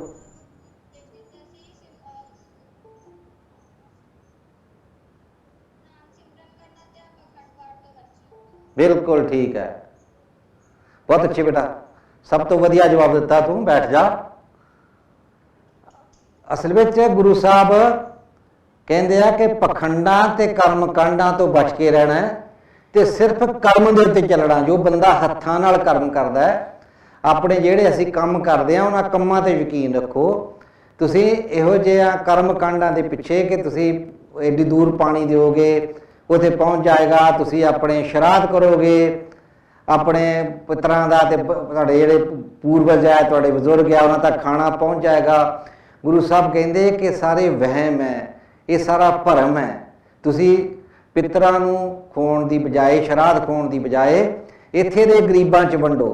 उसे करके गुरु साहब ने दसवंध दी एक परंपरा शुरू की थी कि अपने जिन्नी कमाई आ उहदा 10वां हिस्सा कढ के वो गरीबां नूं देना है। इस वास्ते शुरू किया कि पूर्वजां नूं देण दी बजाए जिहड़े लोग जिंदा इत्थे भुखे बैठे आ उन्हां नूं अपना कमाई दा कुछ हिस्सा दिओ। इस वास्ते गुरु साहब ने इस साखी दे विच उन्हां सारे कर्मकांडां, सारे पखंडां दी विरोध किया जिहड़े पखंड असीं आम पहलों कर रहे सी। उन्हां कहा कि तुसीं अपने कर्म चंगे करो, इन्हां पखंडां दा कोई फायदा नहीं। जिहड़ा सानूं पता है कि साडा दिता होया पानी सूरज तक नहीं पहुँचता, तो अपने खेतां नूं पानी दिओ। तुसीं अपने कर्म चंगे करो, मेहनत करो, जिहदे नाल इस दुनिया नूं सवार सकीए, बशर्ते कि असीं अगली दुनिया नूं सवारन चले जाइए। सो इहदे गुरु साहब चलदे चलदे एक होर जगह जाते हैं जिथे उन्होंने जिस पिंड में जाते हैं कि गरीब के घर चले जाते हैं जिहदा नाम सी भाई लालो।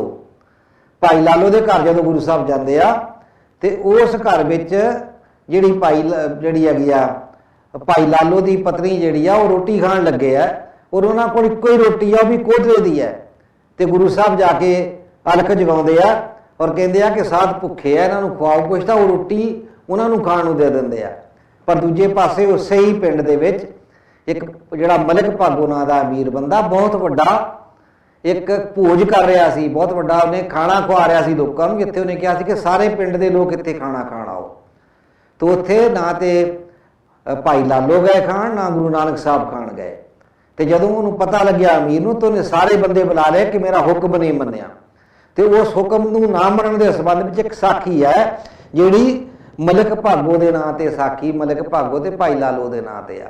आपां वो साखी वेखदे हां, उस तो बाद फिर तुहाडे नाल गल करदे हां। मलिक भागो वाली साखी दिखाओ जी। नानक आया,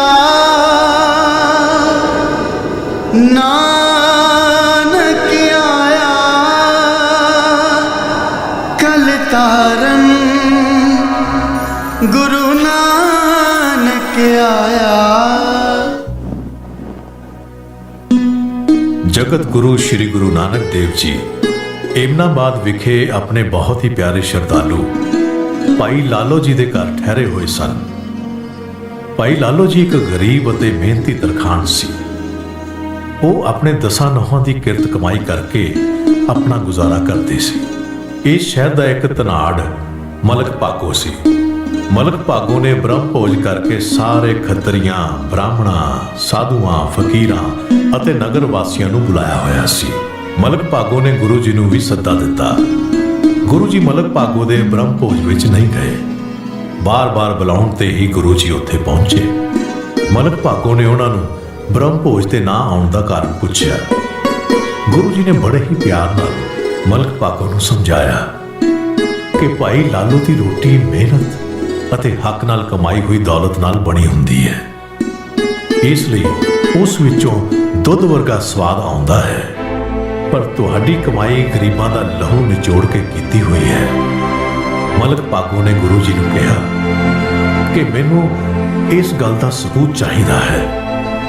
ਗੁਰੂ ਜੀ ਨੇ ਇੱਕ ਹੱਥ ਵਿੱਚ ਭਾਈ ਲਾਲੋ ਦੇ ਘਰ ਦੀ ਬਣੀ ਰੋਟੀ ਫੜੀ ਅਤੇ ਦੂਸਰੇ ਹੱਥ ਵਿੱਚ ਮਲਕ ਭਾਗੋ ਦੇ ਘਰ ਦੀ ਬਣੀ ਹੋਈ ਰੋਟੀ ਨੂੰ ਫੜਿਆ। ਦੋਹਾਂ ਨੂੰ ਮੁੱਠੀਆਂ ਵਿੱਚ ਪੁੱਟਿਆ ਤਾਂ ਭਾਈ ਲਾਲੋ ਦੀ ਰੋਟੀ ਵਿੱਚੋਂ ਦੁੱਧ ਅਤੇ ਮਲਕ ਭਾਗੋ ਦੀ ਰੋਟੀ ਵਿੱਚੋਂ ਲਹੂ ਸਿਮ ਪਿਆ। ਇਸ ਨੂੰ ਵੇਖ ਕੇ ਸਾਰੇ ਹੀ ਹੈਰਾਨ ਹੋ ਗਏ। ਮਲਕ ਭਾਗੋ ਗੁਰੂ ਜੀ ਦੇ ਪੈਰਾਂ ਵਿੱਚ ਡਿੱਗ ਪਿਆ ਅਤੇ ਉਸਨੇ ਗੁਰੂ ਜੀ ਤੋਂ ਮਾਫੀ ਮੰਗ ਕੇ ਅੱਗੇ ਤੋਂ ਧਰਮ ਦਾ ਮਾਰਗ ਅਪਣਾਉਣ ਦਾ ਵਚਨ ਕੀਤਾ। ਗੁਰੂ ਜੀ ਨੇ ਕਿਹਾ ਕਿ ਹਮੇਸ਼ਾ ਹੱਕ ਦੀ ਮਿਹਨਤ ਦੀ ਕਮਾਈ ਕਰਕੇ ਉਸ ਅਕਾਲ ਪੁਰਖ ਦਾ ਨਾਮ ਜਪਦੇ ਹੋਏ ਵੰਡ ਕੇ ਖਾਣ ਨਾਲ ਹੀ ਉਹ ਸੱਚਾ ਪਰਮਾਤਮਾ ਖੁਸ਼ ਹੁੰਦਾ ਹੈ। ਹਾਂਜੀ,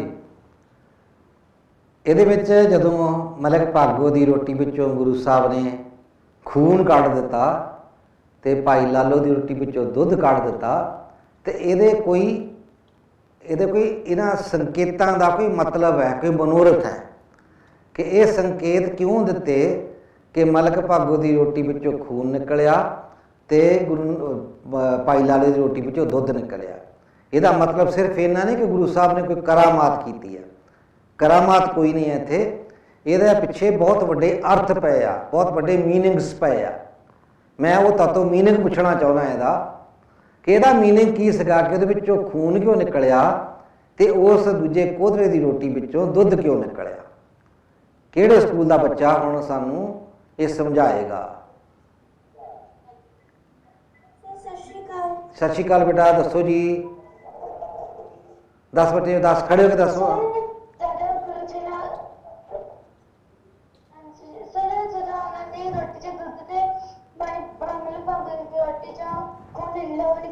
ਗੁਰੂ ਜੀ ਦਾ ਕਹਿਣ ਦਾ ਮਤਲਬ ਇਹ ਸੀਗਾ ਕਿ ਉਹਨਾਂ ਨੇ ਗਰੀਬਾਂ ਦੇ ਹੱਕ ਦੀ ਰੋਟੀ ਬਣਾਈ ਹੈ ਤੇ ਗਰੀਬਾਂ ਨੇ ਖੁਦ ਆਪਣੇ ਹੱਕ ਦੀ ਰੋਟੀ ਨਾਲ ਬਣਾਈ ਹੈ।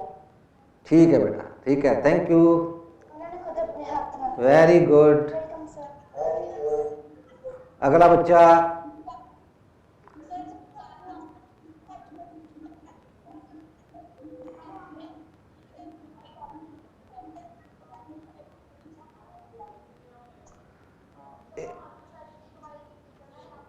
ਇਹ ਸਕੂਲ ਵਾਲਿਆਂ ਨੂੰ ਮੈਨੂੰ ਵੀ ਬੇਨਤੀ ਹੈ ਕਿ ਸਕੂਲ ਵਾਲੇ ਨੈਕਸਟ ਤੋਂ ਜਦੋਂ ਕਲਾਸ ਆਓ ਤਾਂ ਥੋੜਾ ਆਪਣਾ ਟੀਵੀ ਨੀਚੇ ਕਰਕੇ ਲਾਓ ਜੀ।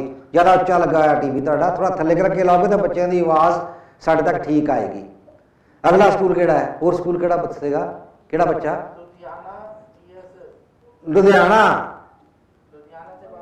ਲੁਧਿਆਣਾ GSS। ਹਾਂਜੀ ਬੇਟਾ, ਹਾਂਜੀ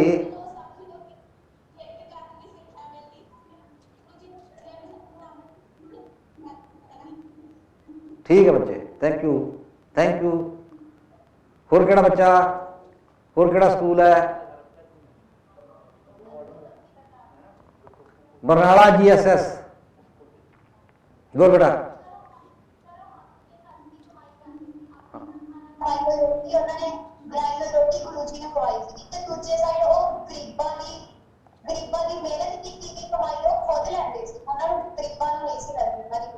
वेरी गुड, सब बच्चों ने अज तक ठीक दसिया भी यह सवाल सब का ठीक है।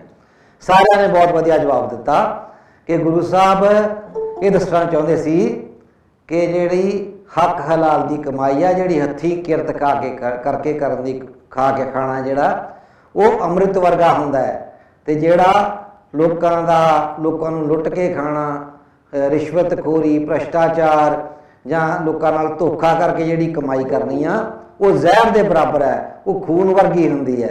पर जिहड़ी मेहनत की कमाई है, हत्थां नाल काम करके किरत करके खाण की कमाई आ, वो कमाई सारी अमृत वांग होंदी है, क्योंकि दुध अमृत का चेन है ते खून जहर का चेन है।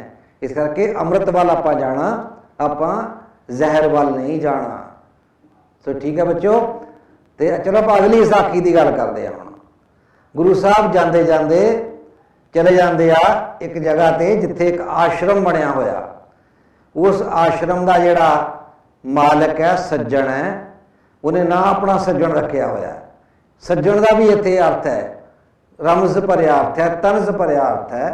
जिहड़ा आए गए रास्ते राहियां नूं अपने अंदर रख लैंदा है, रात सौण लई जगह दिंदा अपने आश्रम विच, ते जदों वेख लैंदा कि इहदे कोल समान है, कोई इहदे कोल कीमती चीज़ां है, ਉਹਨਾਂ ਨੂੰ ਲੁੱਟ ਲੈਂਦਾ ਹੈ ਤੇ ਉਹਨਾਂ ਨੂੰ ਮਾਰ ਕੇ ਆਸ਼ਰਮ ਦੇ ਅੰਦਰ ਖੂਹ ਵਿੱਚ ਸੁੱਟ ਦਿੰਦਾ ਹੈ। ਤੇ ਗੁਰੂ ਸਾਹਿਬ ਉਸ ਸੱਜਣ ਠੱਗ ਨੂੰ ਕਿਵੇਂ ਸਮਝਾਉਂਦੇ ਆ ਉਹਦੇ ਬਾਰੇ ਇੱਕ ਸਾਖੀ ਆ, ਜਿਹੜੀ ਸਾਖੀ ਮੈਂ ਚਾਹੁੰਦਾ ਕਿ ਤੁਹਾਨੂੰ ਹੁਣ ਅਸੀਂ ਦਿਖਾਈਏ ਤੇ ਫਿਰ ਤੁਹਾਡਾ ਗੱਲ ਕਰੀਏ ਕਿ ਗੁਰੂ ਸਾਹਿਬ ਕੀ ਕਹਿਣਾ ਚਾਹੁੰਦੇ ਆ ਸੱਜਣ ਠੱਗ ਵਾਲੀ ਸਾਖੀ ਦੇ ਵਿੱਚੋਂ। ਸੱਜਣ ਠੱਗ ਚਲਾਓ ਜੀ। ਗੁਰੂ ਜੀ ਅਤੇ ਭਾਈ ਮਰਦਾਨਾ ਪਾਕਪਟਨ ਤੋਂ ਚੱਲ ਕੇ ਮੁਲਤਾਨ ਦੇ ਤੁਲੰਬਾ ਸ਼ਹਿਰ ਪੁੱਜੇ। ਰਸਤੇ ਵਿੱਚ ਉਹਨਾਂ ਇੱਕ ਬਹੁਤ ਵੱਡਾ ਅਤੇ ਸੋਹਣਾ ਘਰ ਦੇਖਿਆ। ਸ਼ੇਖ ਨੇ ਇਹ ਡੇਰਾ ਉਸ ਰਸਤੇ ਲੰਘਣ ਵਾਲਿਆਂ ਦੇ ਆਰਾਮ ਲਈ ਬਣਵਾਇਆ ਹੋਇਆ ਸੀ। ਉਸ ਡੇਰੇ ਵਿੱਚ ਹਰ ਇੱਕ ਨੂੰ ਰਹਿਣ ਲਈ ਥਾਂ ਅਤੇ ਖਾਣ ਲਈ ਭੋਜਨ ਮਿਲਦਾ ਸੀ। ਰਾਹੀ ਭਾਵੇਂ ਹਿੰਦੂ ਹੋਵੇ ਜਾਂ ਮੁਸਲਮਾਨ, ਕਿਸੇ ਨਾਲ ਕੋਈ ਵਿਤਕਰਾ ਨਹੀਂ ਸੀ। ਸ਼ੇਖ ਨੇ ਉਸ ਡੇਰੇ ਵਿੱਚ ਇੱਕ ਪਾਸੇ ਹਿੰਦੂਆਂ ਦੇ ਪੂਜਾ ਕਰਨ ਲਈ ਮੰਦਰ ਅਤੇ ਦੂਜੇ ਪਾਸੇ ਮੁਸਲਮਾਨਾਂ ਲਈ ਮਸਜਿਦ ਬਣਵਾਈ ਹੋਈ ਸੀ। ਸ਼ੇਖ ਦਿਨ ਵਿੱਚ ਸਾਧਾਂ ਵਾਲੇ ਕੱਪੜੇ ਪਾ ਕੇ ਮਾਲਾ ਫੇਰਦਾ ਰਹਿੰਦਾ ਸੀ ਅਤੇ ਆਏ ਗਏ ਮੁਸਾਫਰ ਦੀ ਦੇਖਭਾਲ ਕਰਦਾ ਸੀ। ਇਸ ਸੇਵਾ ਨੂੰ ਦੇਖ ਕੇ ਉਸ ਨੂੰ ਹਰ ਮਿਲਣ ਵਾਲਾ ਸੱਜਣ ਕਹਿ ਕੇ ਬੁਲਾਉਂਦਾ ਸੀ। ਉਸ ਦਾ ਅਸਲੀ ਨਾਂ ਤੇ ਲੋਕਾਂ ਨੂੰ ਭੁੱਲ ਹੀ ਗਿਆ ਸੀ। ਸੱਜਣ ਦੀ ਜ਼ਮੀਨ ਕਾਫੀ ਸੀ ਜਿਸ ਵਿੱਚ ਉਹ ਮਜ਼ਦੂਰਾਂ ਪਾਸੋਂ ਖੇਤੀ ਕਰਵਾਉਂਦਾ ਸੀ। ਉਸ ਨੇ ਆਪਣੀ ਆਮਦਨੀ ਦਾ ਇੱਕ ਹੋਰ ਧੰਦਾ ਅਪਣਾ ਰੱਖਿਆ ਸੀ ਜਿਸ ਦਾ ਉਸਦੇ ਹਿੱਸੇਦਾਰਾਂ ਤੋਂ ਬਿਨਾਂ ਹੋਰ ਕਿਸੇ ਨੂੰ ਗਿਆਨ ਨਹੀਂ ਸੀ। ਉਹ ਰਾਤ ਨੂੰ ਗੁਜ਼ਾਰਨ ਵਾਲੇ ਰਾਹੀਆਂ ਨੂੰ ਮਾਰ ਕੇ ਉਹਨਾਂ ਦੀਆਂ ਲਾਸ਼ਾਂ ਖੂਹ ਵਿੱਚ ਸੁੱਟ ਦਿੰਦਾ ਸੀ ਅਤੇ ਉਹਨਾਂ ਦਾ ਮਾਲ ਹਜ਼ਮ ਕਰ ਜਾਂਦਾ ਸੀ। ਗੁਰੂ ਜੀ ਨੂੰ ਦੇਖ ਕੇ ਉਸਨੇ ਅੰਦਾਜ਼ਾ ਲਗਾਇਆ ਕਿ ਗੁਰੂ ਜੀ ਵੱਡੇ ਧਨਾੜ ਲੱਗਦੇ ਹਨ। ਉਸਨੇ ਗੁਰੂ ਜੀ ਅਤੇ ਭਾਈ ਮਰਦਾਨੇ ਦੀ ਬਹੁਤ ਸੇਵਾ ਕੀਤੀ। ਗੁਰੂ ਜੀ ਤਾਂ ਮਨਾਂ ਦੀਆਂ ਜਾਣਦੇ ਸਨ, ਉਹਨਾਂ ਪਾਸੋਂ ਕਿਹੜੀ ਗੱਲ ਗੁੱਝੀ ਰਹਿ ਸਕਦੀ ਸੀ। ਗੁਰੂ ਜੀ ਨੇ ਉਸ ਦੀਆਂ ਸਾਰੀਆਂ ਕਾਲੀਆਂ ਕਰਤੂਤਾਂ ਉਸਦੇ ਸਾਥੀਆਂ ਨਾਲ ਬੋਲਚਾਲ ਤੋਂ ਪੜ੍ਹ ਲਈਆਂ। ਸ਼ਾਮ ਦਾ ਖਾਣਾ ਖਾਣ ਪਿੱਛੋਂ ਸੱਜਣ ਨੇ ਗੁਰੂ ਜੀ ਨੂੰ ਬੇਨਤੀ ਕੀਤੀ, ਚਲੋ ਸੰਤ ਜੀ ਅੰਦਰ ਚੱਲ ਕੇ ਆਰਾਮ ਨਾਲ ਸੋ ਜਾਓ, ਰਾਤ ਕਾਫੀ ਹੋ ਗਈ ਹੈ। ਗੁਰੂ ਜੀ ਨੇ ਕਿਹਾ, ਭਾਈ ਸੱਜਣਾ, ਅਸੀਂ ਇੱਕ ਸ਼ਬਦ ਉਸ ਮਾਲਕ ਦੀ ਉਸਤਤ ਵਿੱਚ ਪੜ੍ਹ ਕੇ ਸੋਵਾਂਗੇ। ਭਾਈ ਮਰਦਾਨੇ ਰਬਾਬ ਵਜਾਣੀ ਸ਼ੁਰੂ ਕੀਤੀ ਅਤੇ ਗੁਰੂ ਜੀ ਨੇ ਸ਼ਬਦ ਦਾ ਉਚਾਰਨ ਕੀਤਾ। ਸੱਜਣ ਦੇ ਕੰਨੀ ਜਦੋਂ ਗੁਰੂ ਜੀ ਦੇ ਸ਼ਬਦ ਦੀ ਆਵਾਜ਼ ਪਈ ਤਾਂ ਉਸ ਨੂੰ ਲੱਗਿਆ ਕਿ ਜਿਵੇਂ ਗੁਰੂ ਜੀ ਨੂੰ ਉਸ ਦੀ ਸਾਰੀ ਕਾਲੀ ਕਰਤੂਤ ਦਾ ਪਤਾ ਲੱਗ ਗਿਆ ਹੋਵੇ। ਇਸੇ ਲਈ ਉਹ ਕਹਿ ਰਹੇ ਹਨ, ਕਾਂਸੀ ਦਾ ਬਰਤਨ ਬਾਹਰੋਂ ਚਮਕਦਾ ਹੈ ਪਰ ਜਦੋਂ ਉਸ ਨੂੰ ਹੱਥ ਲਗਾਉਂਦੇ ਹਾਂ ਤਾਂ ਉਹ ਹੱਥ ਕਾਲਾ ਹੋ ਜਾਂਦਾ ਹੈ। ਉਸ ਕਾਂਸੀ ਨੂੰ ਧੋਣ ਪਿੱਛੋਂ ਵੀ ਉਸ ਦੀ ਕਾਲਕ ਨਹੀਂ ਜਾਂਦੀ। ਖਾਲੀ ਘਰਾਂ ਨੂੰ ਬਾਹਰੋਂ ਜਿੰਨਾ ਮਰਜ਼ੀ ਸਜਾ ਲਵੋ, ਜਦੋਂ ਉਹ ਘਰ ਢਹਿ ਢੇਰੀ ਹੋਣਗੇ ਤਾਂ ਅੰਦਰੋਂ ਖਾਲੀ ਹੋਣਗੇ। ਇਸ ਤਰ੍ਹਾਂ ਦੇ ਘਰ ਅਤੇ ਗੁਨਾਹ ਤੋਂ ਖਾਲੀ ਸਰੀਰ ਕਿਸੇ ਕੰਮ ਦੇ ਨਹੀਂ। ਤੀਰਥਾਂ ਉੱਪਰ ਚਿੱਟੇ ਕੱਪੜੇ ਪਾਉਣ ਵਾਲੇ ਸੰਤ ਜਿਹੜੇ ਡੱਡਾਂ ਖਾਣ ਵਾਲੀਆਂ ਬੱਕਰੀਆਂ ਦੀ ਤਰ੍ਹਾਂ ਭੁੱਲੇ ਭਟਕਿਆਂ ਨੂੰ ਲੁੱਟਦੇ ਹਨ, ਉਹਨਾਂ ਨੂੰ ਭਗਤ ਨਹੀਂ ਕਿਹਾ ਜਾਂਦਾ। ਆਦਮੀ ਦੀ ਚਤੁਰਾਈ, ਸਿਆਣਪ ਅਤੇ ਸੇਵਾ ਕਿਸੇ ਕੰਮ ਦੀ ਨਹੀਂ ਜੇ ਉਹ ਬੁਰੇ ਕੰਮਾਂ ਤੋਂ ਤੋਬਾ ਨਹੀਂ ਕਰਦਾ। ਨੇਕ ਬਣਨ ਲਈ ਉਸ ਮਾਲਕ ਦੇ ਆਸਰੇ ਦੀ ਲੋੜ ਹੈ। ਸ਼ਬਦ ਦਾ ਭੋਗ ਪੈਣ ਪਿੱਛੋਂ ਸੱਜਣ ਗੁਰੂ ਜੀ ਦੇ ਚਰਨਾਂ ਉੱਪਰ ਟਹਿ ਪਿਆ।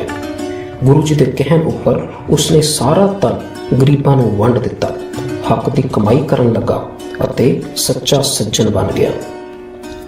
ਇਸ ਸਾਖੀ ਵਿੱਚ ਅਸੀਂ ਸਮਝਿਆ ਕਿ ਗੁਰੂ ਜੀ ਦਾ ਇੱਕ ਸ਼ਬਦ ਪੱਲੇ ਬੰਨ੍ਹ ਕੇ ਸੱਜਣ ਦੀ ਜ਼ਿੰਦਗੀ ਬਦਲ ਗਈ। ਇਹੀ ਤੇ ਸਭ ਤੋਂ ਵੱਡੀ ਕਰਾਮਾਤ ਹੈ ਕਿ ਗੁਰਬਾਣੀ ਮਰੀ ਹੋਈ ਜ਼ਮੀਰ ਨੂੰ ਜਿੰਦਾ ਕਰ ਦਿੰਦੀ ਹੈ। ਪਰ ਕੀ ਕਾਰਨ ਹੈ ਕਿ ਅੱਜ ਗੁਰਬਾਣੀ ਪਾਠ ਬਹੁਤ ਹੁੰਦਾ ਹੈ, ਅਖੰਡ ਪਾਠਾਂ ਦੀਆਂ ਲੜੀਆਂ ਚੱਲਦੀਆਂ ਨੇ, ਪਰ ਸਾਡੇ ਵਿੱਚ ਕੋਈ ਤਬਦੀਲੀ ਨਹੀਂ ਆਉਂਦੀ? ਕਾਰਨ ਇਹੀ ਦਿਸਦਾ ਹੈ ਕਿ ਅਸੀਂ ਗੁਰਬਾਣੀ ਪਾਠ ਗਿਣਤੀਆਂ ਪੂਰੀਆਂ ਕਰਨ ਵਾਸਤੇ ਕਰਦੇ ਹਾਂ। ਆਓ ਅਸੀਂ ਇਹ ਨਿਸ਼ਚਾ ਕਰ ਲਈਏ ਕਿ ਗੁਰਬਾਣੀ ਨੂੰ ਅਸੀਂ ਸਮਝ ਕੇ ਫਿਰ ਉਸ ਅਨੁਸਾਰ ਆਪਣਾ ਜੀਵਨ ਢਾਲਣਾ ਹੈ। ਹਾਂਜੀ, ਸੁਣੀ ਬੱਚੋ ਸਾਖੀ ਨਾ।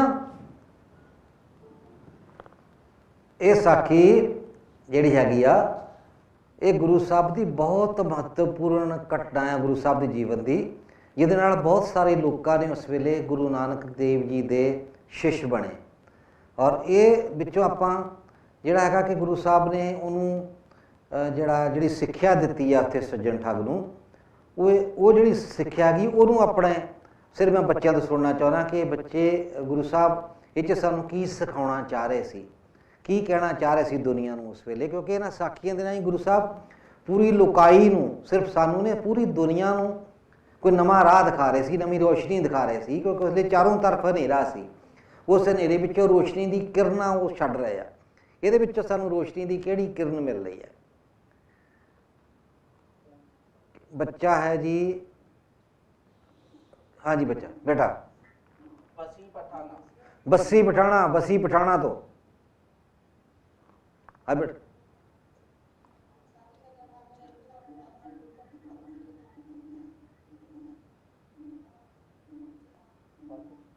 कैमरे के पास आके थोड़ा कैमरे दे कोल आ बेटा, टीवी दे कोल आके बोल बेटा, थोड़ा नेड़े हो, टीवी दे नेड़े आ जा, नेड़े हो, हुण बोल लो, हुण बोलो।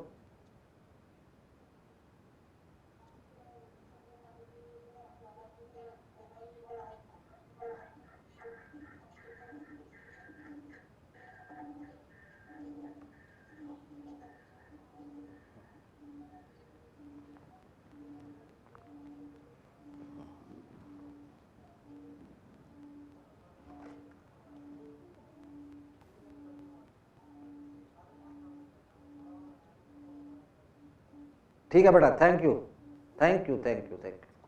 होर केड़ा बच्चा है, होर केड़ा स्कूल बोलना चाहेगा?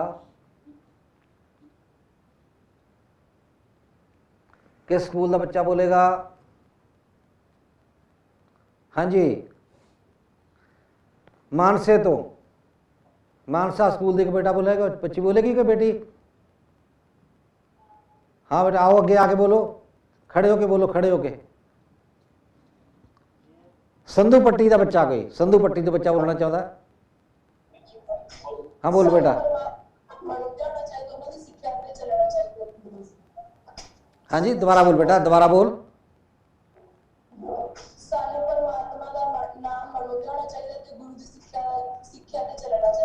थैंक यू बेटा, थैंक यू थैंक यू। कोई और स्कूल का बच्चा? हाँ बोल बेटा, तो बच्चा बोलो। वो कपूरथले का बच्चा है, बोल बेटा बोलो कपूरथला।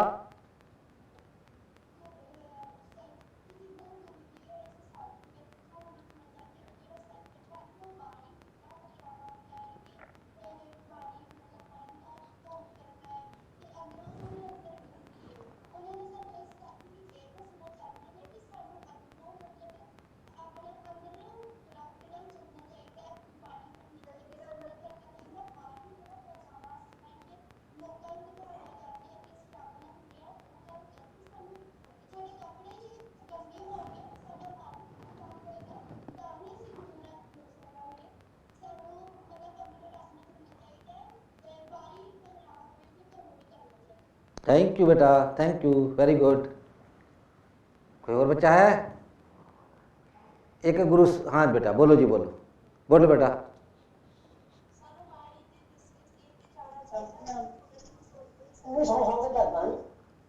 नेका, नेका स्कूल की अंजना कुमारी।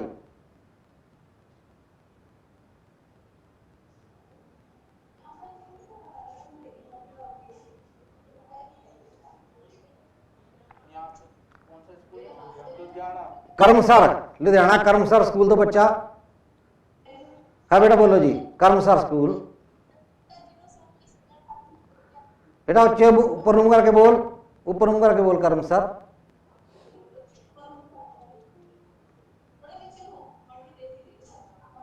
बोलो।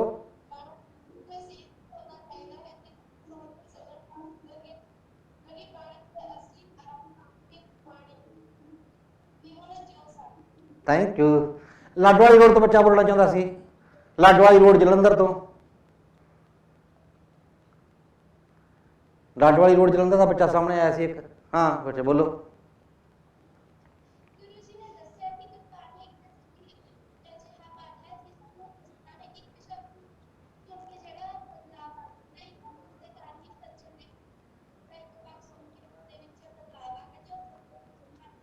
ठीक है बेटा। एक ना गुरु साहब की तुक है, हक पराया नानका उस सूअर उस गाए ਗੁਰ ਪੀਰ ਹਮਾ ਤਾਂ ਭਰੈ ਜਾਂ ਮੁਰਦਾਰ ਨਾ ਖਾਏ। ਇਹਦਾ ਮਤਲਬ ਇਹ ਆ, ਇਸੇ ਸਾਖੀ ਨਾਲ ਜੁੜਿਆ ਹੋਇਆ ਇਹਦਾ ਵਿੱਚ ਸ਼ਬਦ ਦਾ ਇਸ ਦਾ ਅਰਥ ਹੈ ਕਿ ਆਪਣੇ ਹੱਕ ਹਲਾਲ ਦੀ ਕਮਾਈ ਖਾਣੀ ਸਿੱਖੋ। ਲੋਕਾਂ ਨੂੰ ਲੁੱਟ ਕੇ, ਲੋਕਾਂ ਤੇ ਡਾਕੇ ਮਾਰ ਕੇ ਜਿਹੜਾ ਤੁਸੀਂ ਖਾਂਦੇ ਹੋ ਉਹ ਤੁਸੀਂ ਪਾਪਾਂ ਦਾ ਕਮਾਈ ਖਾਂਦੇ ਹੋ। ਇਸ ਲਈ ਗੁਰੂ ਸਾਹਿਬ ਕਹਿੰਦੇ ਆ ਕਿ ਆਪਣੇ ਹੱਕ ਹਲਾਲ ਦੀ ਕਮਾਈ ਖਾਓ। ਹੱਕ ਹਲਾਲ ਦੀ ਕਮਾਈ ਦੇ ਉੱਤੇ ਜ਼ੋਰ ਦੇਣ ਵਾਸਤੇ ਇੱਕ ਸਾਖੀ ਜਿਹੜੀ ਹੈ ਇਹ ਸੁਣਾਈ ਗਈ ਹੈ। ਆਪਾਂ ਅਗਲੀ ਸਾਖੀ ਸੁਣਨ ਤੋਂ ਪਹਿਲਾਂ ਆਓ ਇੱਕ ਵਾਰ ਫਿਰ ਇੱਕ ਬਾਬਾ ਜੀ ਦਾ ਲਿਖੀ ਹੋਈ ਬਾਣੀ 'ਚ ਇੱਕ ਸ਼ਬਦ ਸੁਣੀਏ। ਉਸ ਤੋਂ ਬਾਅਦ ਫਿਰ ਆਪਾਂ ਤੁਹਾਨੂੰ ਇੱਕ ਅਗਲੀ ਸਾਖੀ ਸੁਣਾਵਾਂਗੇ।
ਸਰਬ ਕਟਾ ਭਰਪੂਰੀ ਰੇ, ਸਰਬ ਕਟਾ ਭਰਪੂਰੀ ਰੇ, ਵੇਖਤ ਸੁਨਤ ਸਦਾ ਹੈ ਸੰਗੇ,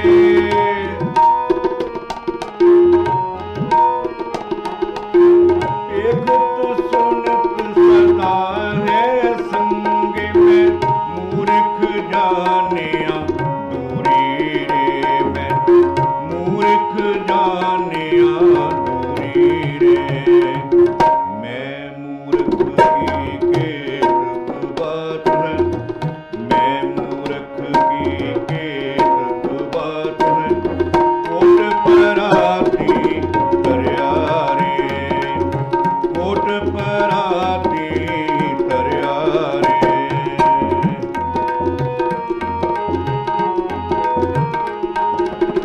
ਹਰ ਬੇਅੰਤ ਹੋਮਿਤ ਕਰ ਵਰਨਾ,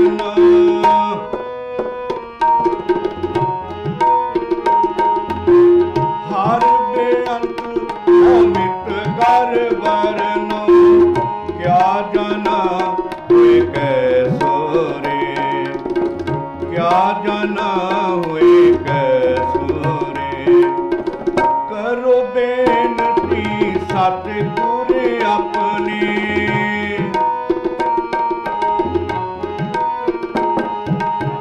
ਕਰੋ ਬੇਨਤੀ ਸਤਿਗੁਰ ਆਪਣੇ, ਮੈਂ ਮੂਰਖ ਦੇਹੁ ਉਪਦੇਸੋ ਰੇ, ਮੈਂ ਮੂਰਖ ਦੇਹੁ ਉਪਦੇਸੋ ਰੇ, ਮੈਂ ਮੂਰਖ ਕੀ ਕੇਤ ਬਾਤ ਹੈ, ਮੈਂ ਮੂਰਖ ਕੀ ਕੇਤ ਬਾਤ ਹੈ, ਕੋਟ ਪਰਾਤੀ ਤਰਿਆ ਰੇ, ਕੋਟ ਪਰਾਤੀ ਤਰਿਆ ਰੇ, ਗੁਰੂ ਨਾਨਕ ਜਿਨ ਸੁਣਿਆ ਵੇਖਿਆ, ਗੁਰੂ ਨਾਨਕ ਜਿਨ ਸੁਣਿਆ ਵੇਖਿਆ ਸੇ, ਫਿਰ ਗਰਵਾਸ ਨਾ ਕਰਿਆ ਰੇ, ਸੇ ਫਿਰ ਗਰਵਾਸ ਨਾ ਕਰਿਆ ਰੇ, ਮੈਂ ਮੂਰਖ ਕੀ ਕੇਤ ਬਾਤ, ਮੈਂ ਮੂਰਖ ਕੀ ਕੇਤ ਬਾਤ, ਕੋਟ ਪਰਾਤੀ ਤਰਿਆ ਰੇ, ਕੋਟ ਪਰਾਤੀ ਤਰਿਆ ਰੇ, ਕੋਟ ਪਰਾਤੀ ਤਰਿਆ ਰੇ। ਹਾਂਜੀ ਬੱਚਿਓ, ਇੱਕ ਗੁਰਦੁਆਰਾ ਆ ਪਾਕਿਸਤਾਨ ਦੇ ਵਿੱਚ ਜਿਹਨੂੰ ਕਹਿੰਦੇ ਗੁਰਦੁਆਰਾ ਪੰਜਾ ਸਾਹਿਬ। ਉਸ ਗੁਰਦੁਆਰੇ ਵਿੱਚ ਇੱਕ ਬਹੁਤ ਵੱਡਾ ਪੱਥਰ ਲੱਗਾ ਹੋਇਆ ਜਿਹਦੇ ਉੱਤੇ ਇਸ ਤਰ੍ਹਾਂ ਨਿਸ਼ਾਨ ਲੱਗੇ ਹੋਏ ਆ ਪੰਜੇ ਦੇ, ਗੁਰੂ ਸਾਹਿਬ ਦੇ। ਕੋਈ ਬੱਚਾ ਮੈਨੂੰ ਇਹ ਦੱਸ ਸਕਦਾ ਹੈ ਕਿ ਇਸ ਸਾਖੀ ਦਾ ਸੰਬੰਧ ਕਿਸ ਬੰਦੇ ਨਾਲ ਸੀ? ਗੁਰੂ ਸਾਹਿਬ ਦਾ ਜਿਹੜਾ ਡਾਇਲੋਗ ਹੋਇਆ ਉੱਥੇ, ਸੰਵਾਦ ਹੋਇਆ ਜਾਂ ਜਿਹੜੀ ਗੱਲਬਾਤ ਹੋਈ ਹੈ, ਉਹ ਕਿਹਦੇ ਨਾਲ ਹੋਈ ਆ? ਉਸ ਕੋਈ ਬੱਚਾ ਦੱਸ ਸਕਦਾ? ਪੰਜਾ ਸਾਹਿਬ ਗੁਰਦੁਆਰੇ ਦਾ ਦੇ ਵਿੱਚ ਜਿਹੜਾ ਪੰਜਾ ਲੱਗਿਆ ਹੋਇਆ, ਉੱਥੇ ਗੁਰੂ ਸਾਹਿਬ ਦੀ ਗੱਲਬਾਤ ਕਿਸ ਬੰਦੇ ਨਾਲ ਹੋਈ ਤਾਂ ਜੋ ਪੰਜਾ ਲਾਉਣਾ ਪਿਆ ਉੱਥੇ? ਕਿਹੜਾ ਬੱਚਾ ਦੱਸੂਗਾ? सर पलीकंदा। वेरी गुड, वेरी गुड, बहुत अच्छे। हाँ गुड। हाँ जी बेटा, हैं?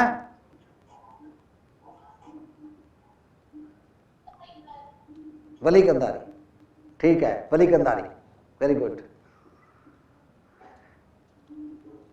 हाँ बेटा बोलो, बोल बच्चे बोलो, बोलो, बोल बेटा। बसी पठाना स्कूल का बच्चा बोलो भी अगे आके।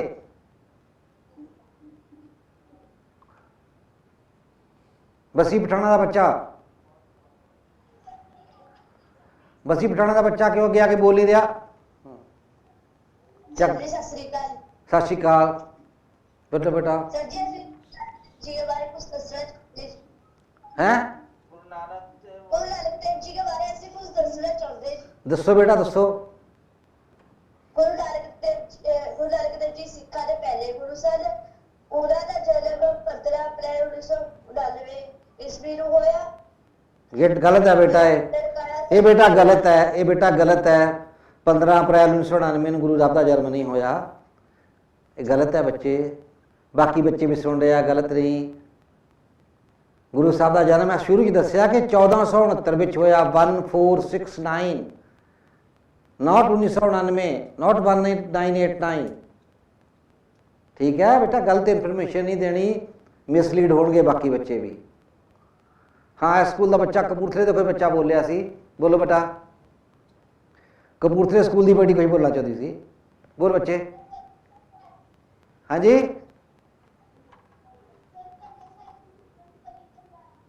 बली कंधारी, हाँ, गुड गुड गुड। होर के बच्चा। चलो आप इन्होंने संबंधित साखी सुनते हैं, आप देखते हैं साखी बली कंधारी संबंधित, फिर असी उस साखी का मतलब पूछांगे। ठीक है, बली कंधारी का पता लग गया आपको। सुनाओ जी, बली कंधारी साखी लगाओ, पत्थर रोकने वाला सीन लगा दो जी।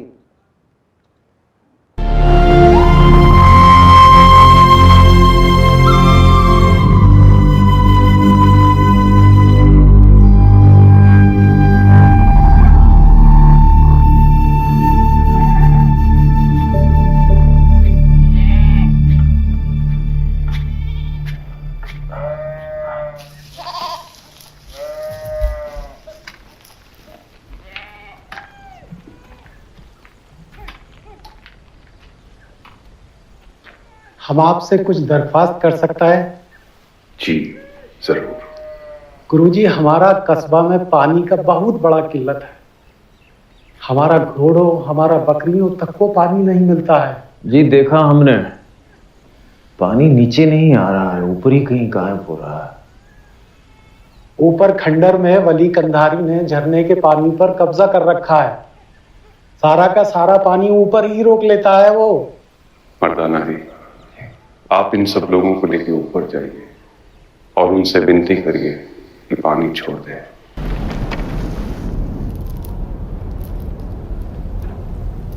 अजनबी मालूम पड़ते हो, इसीलिए यहाँ के रीति रिवाजों से नावाकिफ हो। ये जगह मेरे और मेरे मुरीदों के लिए वक़्फ़ की गई है। बताया नहीं इन्होंने? आपने झरने का पानी रोक रखा है, वो नीचे रहने वाले लोग इस पानी के लिए तरसते हैं। तो मैं क्या करूं? गांव वाले आपको दुआएं देंगे। मुझे किसी की दुआओं की जरूरत नहीं। ये पानी मेरे और मेरे मुरीदों की मिल्कियत है। जाओ अपने गुरु से कहो कि पानी का बंदोबस्त वो खुद करे।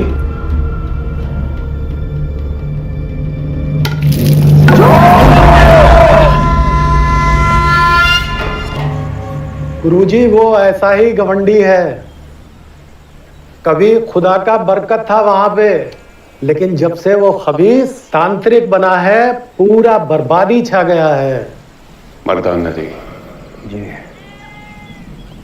आप एक बार फिर ऊपर जाइए। हाँ? और इस बार वली जी से हाथ जोड़कर कहिए कि पानी कुदरत की देन है, इस पर किसी एक का हक नहीं हो सकता। जी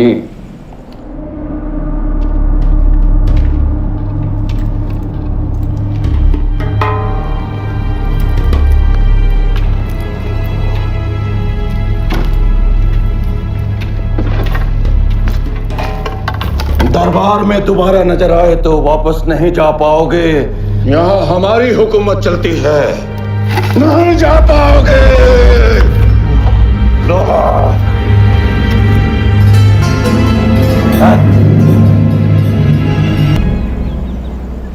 आओ जी, सब मिलके ऊपर वाले की आराधना करते हैं।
अब देखता हूँ मुझसे बड़ा है क्या। देख क्या रहे हो फेंको।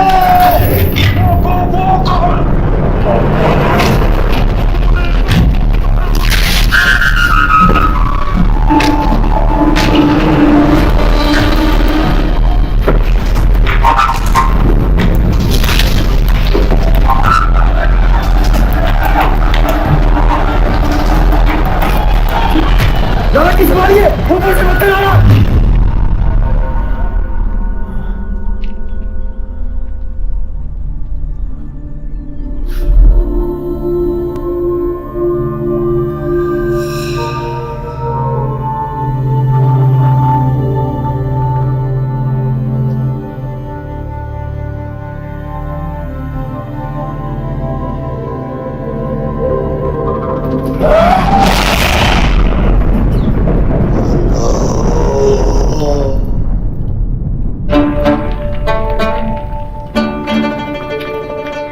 अल्लाह अलग गम कादिर।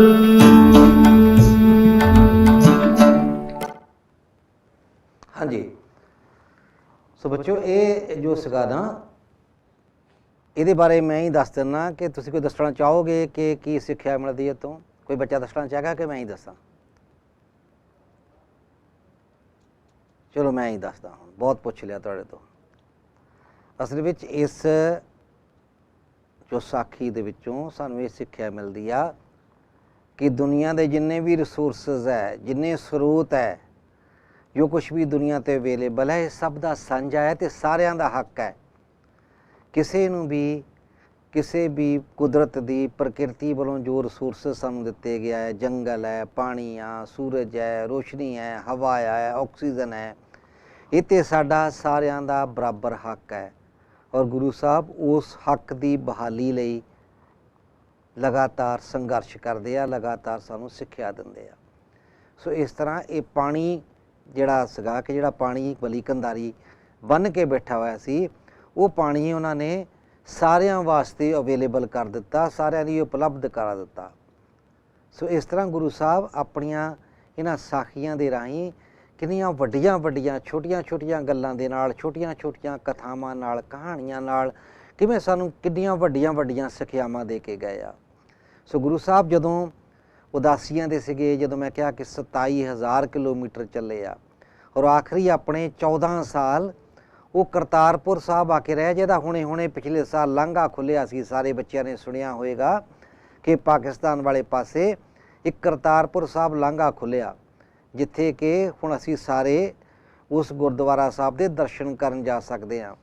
ਉਸ ਕਰਤਾਰਪੁਰ ਸਾਹਿਬ ਦਾ ਸਿੱਖ ਧਰਮ ਵਿੱਚ ਬਹੁਤ ਮਹੱਤਵ ਹੈ, ਕਿਉਂਕਿ ਅਸੀਂ ਉਹਨੂੰ ਗੁਰੂ ਨਾਨਕ ਸਾਹਿਬ ਦਾ ਕਰਤਾਰਪੁਰ ਮਾਡਲ ਕਹਿੰਦੇ ਹਾਂ।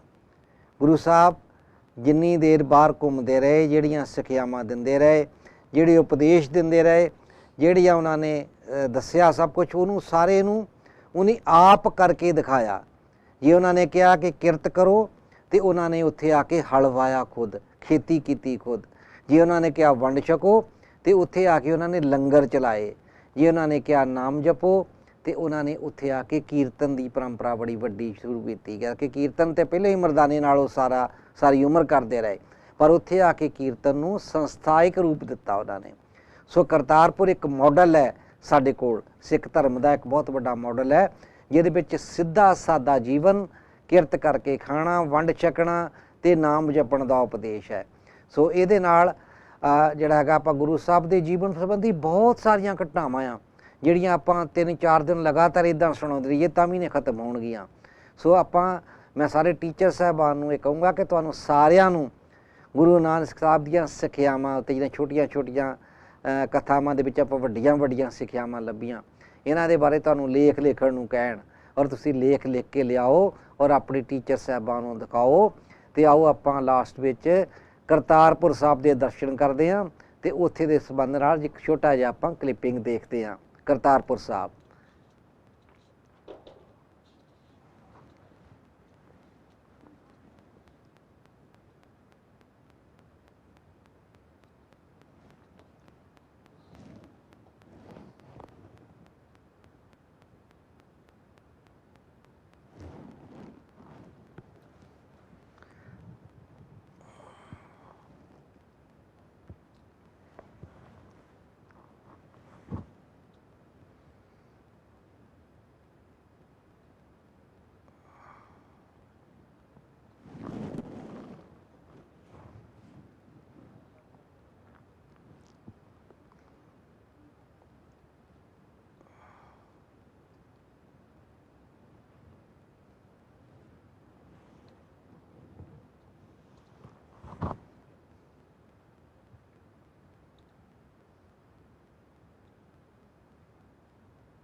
ਹਾਂਜੀ ਸੋ ਬੇਟਾ ਅੱਜ ਦੇ ਆਪਾਂ ਇਸ ਕਲਾਸ ਵਿੱਚ ਗੁਰੂ ਨਾਨਕ ਜੀਵ ਦੇ ਜੀਵਨ ਨਾਲ ਸੰਬੰਧਿਤ ਕਿੰਨੀਆਂ ਸਾਰੀਆਂ ਗੱਲਾਂ ਸਿੱਖੀਆਂ।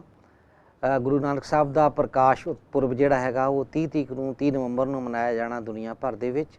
ਤੁਸੀਂ ਵੀ ਸਾਰੇ ਖੁਸ਼ੀਆਂ ਨਾਲ ਮਨਾਓ। ਪਰ ਜਿਹੜਾ ਇਹ ਸਮਾਂ ਹੈ ਬੜਾ ਮੁਸ਼ਕਿਲ ਵਾਲਾ ਸਮਾਂ ਹੈ। ਸਾਰੇ ਬੱਚਿਆਂ ਨੇ ਮਾਸਕ ਬੰਨ੍ਹ ਕੇ ਰੱਖਣੇ ਆ, ਸਾਰੇ ਬੱਚਿਆਂ ਨੇ ਸੋਸ਼ਲ ਡਿਸਟੈਂਸਿੰਗ ਰੱਖਣੀ ਆ, ਕਿਉਂਕਿ ਆਪਾਂ ਪਹਿਲੇ ਜ਼ਿੰਦਗੀ ਆ ਸਾਡੀ, ਅਸੀਂ ਜੀਵਤ ਰਵਾਂਗੇ, ਜਿੰਦਾ ਰਹਾਂਗੇ ਤਾਂ ਤਦ ਅਗਲੇ ਤਰੱਕੀਆਂ ਕਰਾਂਗੇ। ਸੋ ਗੁਰੂ ਨਾਨਕ ਸਾਹਿਬ ਦਾ ਆਸ਼ੀਰਵਾਦ ਤੁਹਾਡੇ ਸਾਰਿਆਂ 'ਤੇ ਰਹੇ, ਸਾਰੀ ਲੋਕਾਈ 'ਤੇ ਰਹੇ। ਇਸ ਨਾਲ ਆਪਾਂ ਅੱਜ ਦੀ ਕਲਾਸ ਖਤਮ ਕਰਦੇ ਹਾਂ। ਰੂਟਸ ਐਂਡ ਰੂਟਸ ਦੀ ਇਸ ਵਿਰਸਾ ਕਲਾਸ ਵਿੱਚ ਤੁਸੀਂ ਸਾਰੇ ਆਏ, ਤੁਹਾਡਾ ਸਾਰਿਆਂ ਦਾ ਬਹੁਤ ਬਹੁਤ ਧੰਨਵਾਦ। ਫਿਰ ਆਪਾਂ ਇਸੇ ਤਰ੍ਹਾਂ ਹੀ ਮਿਲਾਂਗੇ। ਤੁਹਾਡਾ ਸਭ ਦਾ, ਬੱਚਿਆਂ ਦਾ, ਟੀਚਰ ਸਾਹਿਬਾਨ ਦਾ ਬਹੁਤ ਬਹੁਤ ਸ਼ੁਕਰੀਆ। ਜਿਹੜਾ ਅਗਲੀਆਂ ਕਲਾਸਾਂ ਦੇ ਵਿੱਚ ਤੁਹਾਨੂੰ ਫਿਰ ਅਸੀਂ ਜਾਣਕਾਰੀ ਦਿੰਦੇ ਰਹਾਂਗੇ, ਔਰ ਤੁਸੀਂ ਕੋਸ਼ਿਸ਼ ਕਰਿਆ ਕਰੋ ਕਿ ਕਲਾਸਾਂ ਵਿੱਚ ਤਿਆਰ ਹੋ ਕੇ ਆਇਆ ਕਰੋ ਔਰ ਬੋਲਣਾ ਸਿੱਖੋਗੇ। ਇਹਦੇ ਨਾਲ ਕਿੰਨਾ ਕੁਛ ਆਪਾਂ ਨੂੰ ਸਿੱਖਿਆਵਾਂ ਮਿਲਦੀਆਂ, ਜ਼ਿੰਦਗੀ ਜਿਉਣ ਦਾ ਨਵਾਂ ਤਰੀਕਾ ਆਪਾਂ ਸਿੱਖ ਸਕਦੇ ਹਾਂ। ਸੋ ਬੇਟਾ ਬਹੁਤ ਬਹੁਤ ਪਿਆਰ, ਬਹੁਤ ਬਹੁਤ ਸਤਿ ਸ਼੍ਰੀ ਅਕਾਲ। ਇੱਕ ਵਾਰ ਫਿਰ ਤੁਹਾਡੀ ਸਾਰਿਆਂ ਦੀ ਸਿਹਤਯਾਬੀ ਲਈ ਕਾਮਨਾ ਕਰਦੇ ਹੋਏ ਆਪਾਂ ਇਜਾਜ਼ਤ ਲੈਂਦੇ ਹਾਂ। ਰੂਟਸ ਐਂਡ ਰੂਟਸ ਦੀ ਵਿਰਸਾ ਕਲਾਸ ਦੇ ਵਿੱਚੋਂ ਤੁਹਾਡਾ ਸਭ ਦਾ ਫਿਰ ਬਹੁਤ ਬਹੁਤ ਸ਼ੁਕਰੀਆ।